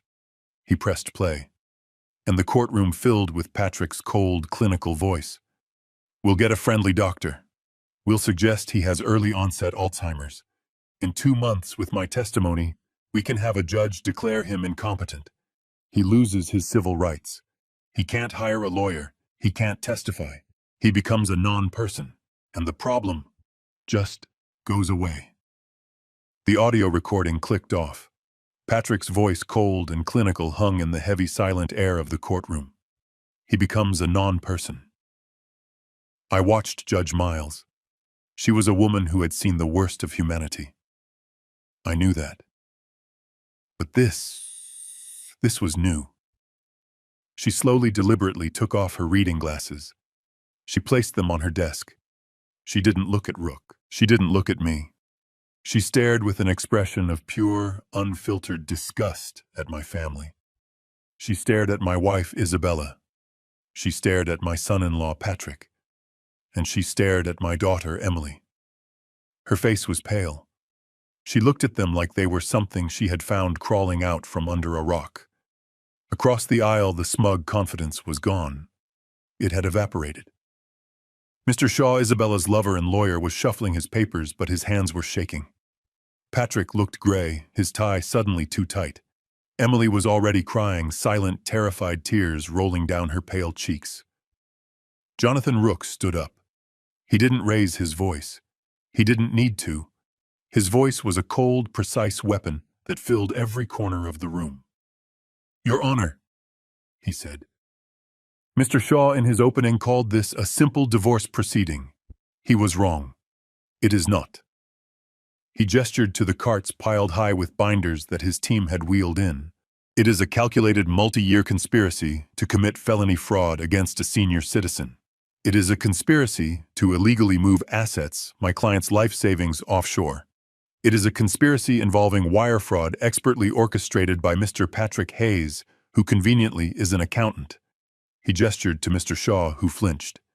It involves collusion with the petitioner's lover, Mr. Gregory Shaw, who is also, in a shocking and disgusting breach of ethics, her counsel of record. He took a breath. And this is when he delivered the killing blow. But worse than all that, Your Honor, as you just heard, it is a conspiracy to fraudulently strip a man of his civil liberties, to have him declared incompetent, a non-person, for the sole purpose of stealing what was left of his life. He paused, letting the weight of the words settle. This is not family law, Your Honor. This is a criminal enterprise. Jonathan turned slightly, his back to me, facing them. Therefore, the defense requests the following immediately. 1. That the petitioner's fraudulent request for divorce be dismissed with prejudice. 2. We ask this court for an immediate summary judgment, placing a hard freeze on all assets, domestic and international, belonging to the petitioner, Isabella Carter. He didn't stop. He turned his gaze cold as ice on my daughter. And 3, we ask that the freeze be extended to all assets, accounts, and properties held by her known co-conspirators, Patrick Hayes and Emily Hayes. The sound my daughter made was not a word. It was a wail, a high, thin animal sound of pure terror. No, no, Dad, no. Patrick, the smug clinical accountant, the man who had called me Dad Ben. He lunged forward. He wasn't reaching for a document. He wasn't objecting. He made a deep gagging sound, his hand flying to his mouth. He grabbed the small metal trash can next to Shaw's desk, bent double, and was violently, horribly sick. But Isabella, my wife of 40 years, she just stared. Her eyes were wide, unblinking. She looked at Rook. She looked at me. I could see her mind racing, calculating. She saw the 1.8 million. She saw the villa in Costa Rica. She saw the 40 years of lies. She saw the jail cell. Her mouth opened, but no sound came out. She tried to stand, perhaps to protest, her hand gripping the table. And then she just collapsed. She crumpled sideways, a boneless heap of expensive cream-colored silk, sliding right off the bench and onto the courtroom floor in a dead faint. Bailiff, see to Mrs. Carter. Judge Miles ordered, her voice shaking, not with weakness, but with absolute fury. Mr. Shaw, the lover, the lawyer, was paralyzed. He just stared at Isabella on the floor, his own world burning to the ground. Judge Miles looked at Rook. Then she looked at me. The pity was gone from her eyes. It was replaced with something else, a profound, steely respect. She lifted her gavel. Mr. Rook, she said, her voice ringing with authority. Your requests are in their entirety granted. The petition for divorce is dismissed. An immediate binding freeze is hereby placed on all listed assets of Isabella Carter, Patrick Hayes, and Emily Hayes.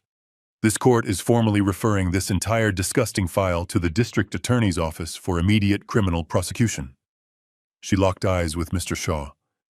And I am referring you to the State Bar for disbarment. Get out of my courtroom. The gavel cracked down like a gunshot. We are adjourned. It was over. I stood up slowly. My knees still ached, but the weight of a lifetime had been lifted from my shoulders. Dad, Daddy, wait! Emily ran toward me, hysterical, her face a red, blotchy mess of tears and mascara. She grabbed the sleeve of my old brown suit. Dad, please, I'm sorry. I'm so sorry. I didn't know. I didn't know about the guardianship. I swear Patrick he said it was a loan from Mom, a gift. I didn't know. I stopped. I looked at my daughter, my little girl. I looked right into her eyes. I saw the terror. I saw the regret. But I also saw the lie. The same lie she had told herself. I pulled my arm free from her grasp, gently but with a finality that was absolute. You took the $300,000, Emily, I said. My voice was quiet, but it carried the weight of a judge's sentence. You knew. You knew. I turned my back on her. I turned my back on all of them. Jonathan was waiting by the door, holding my old tweed coat. He placed it over my shoulders. We pushed open the heavy courtroom doors and walked out of the darkness into the bright, sunlit hallway. We walked in silence for a long time, the only sound our footsteps on the marble floor. Finally, Jonathan looked at me. The cold predator's mask was gone. I just saw Johnny Rook, my student. How do you feel, Teacher Carter? He asked. I stopped. I looked out the massive window at the Chicago skyline. I took my first real breath in 40 years. I smiled.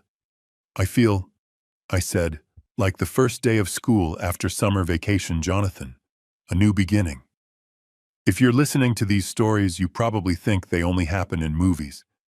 But I'm here, a 70-year-old man, to tell you that betrayal is real, and it almost always comes from the people who share your bed or sit at your dinner table.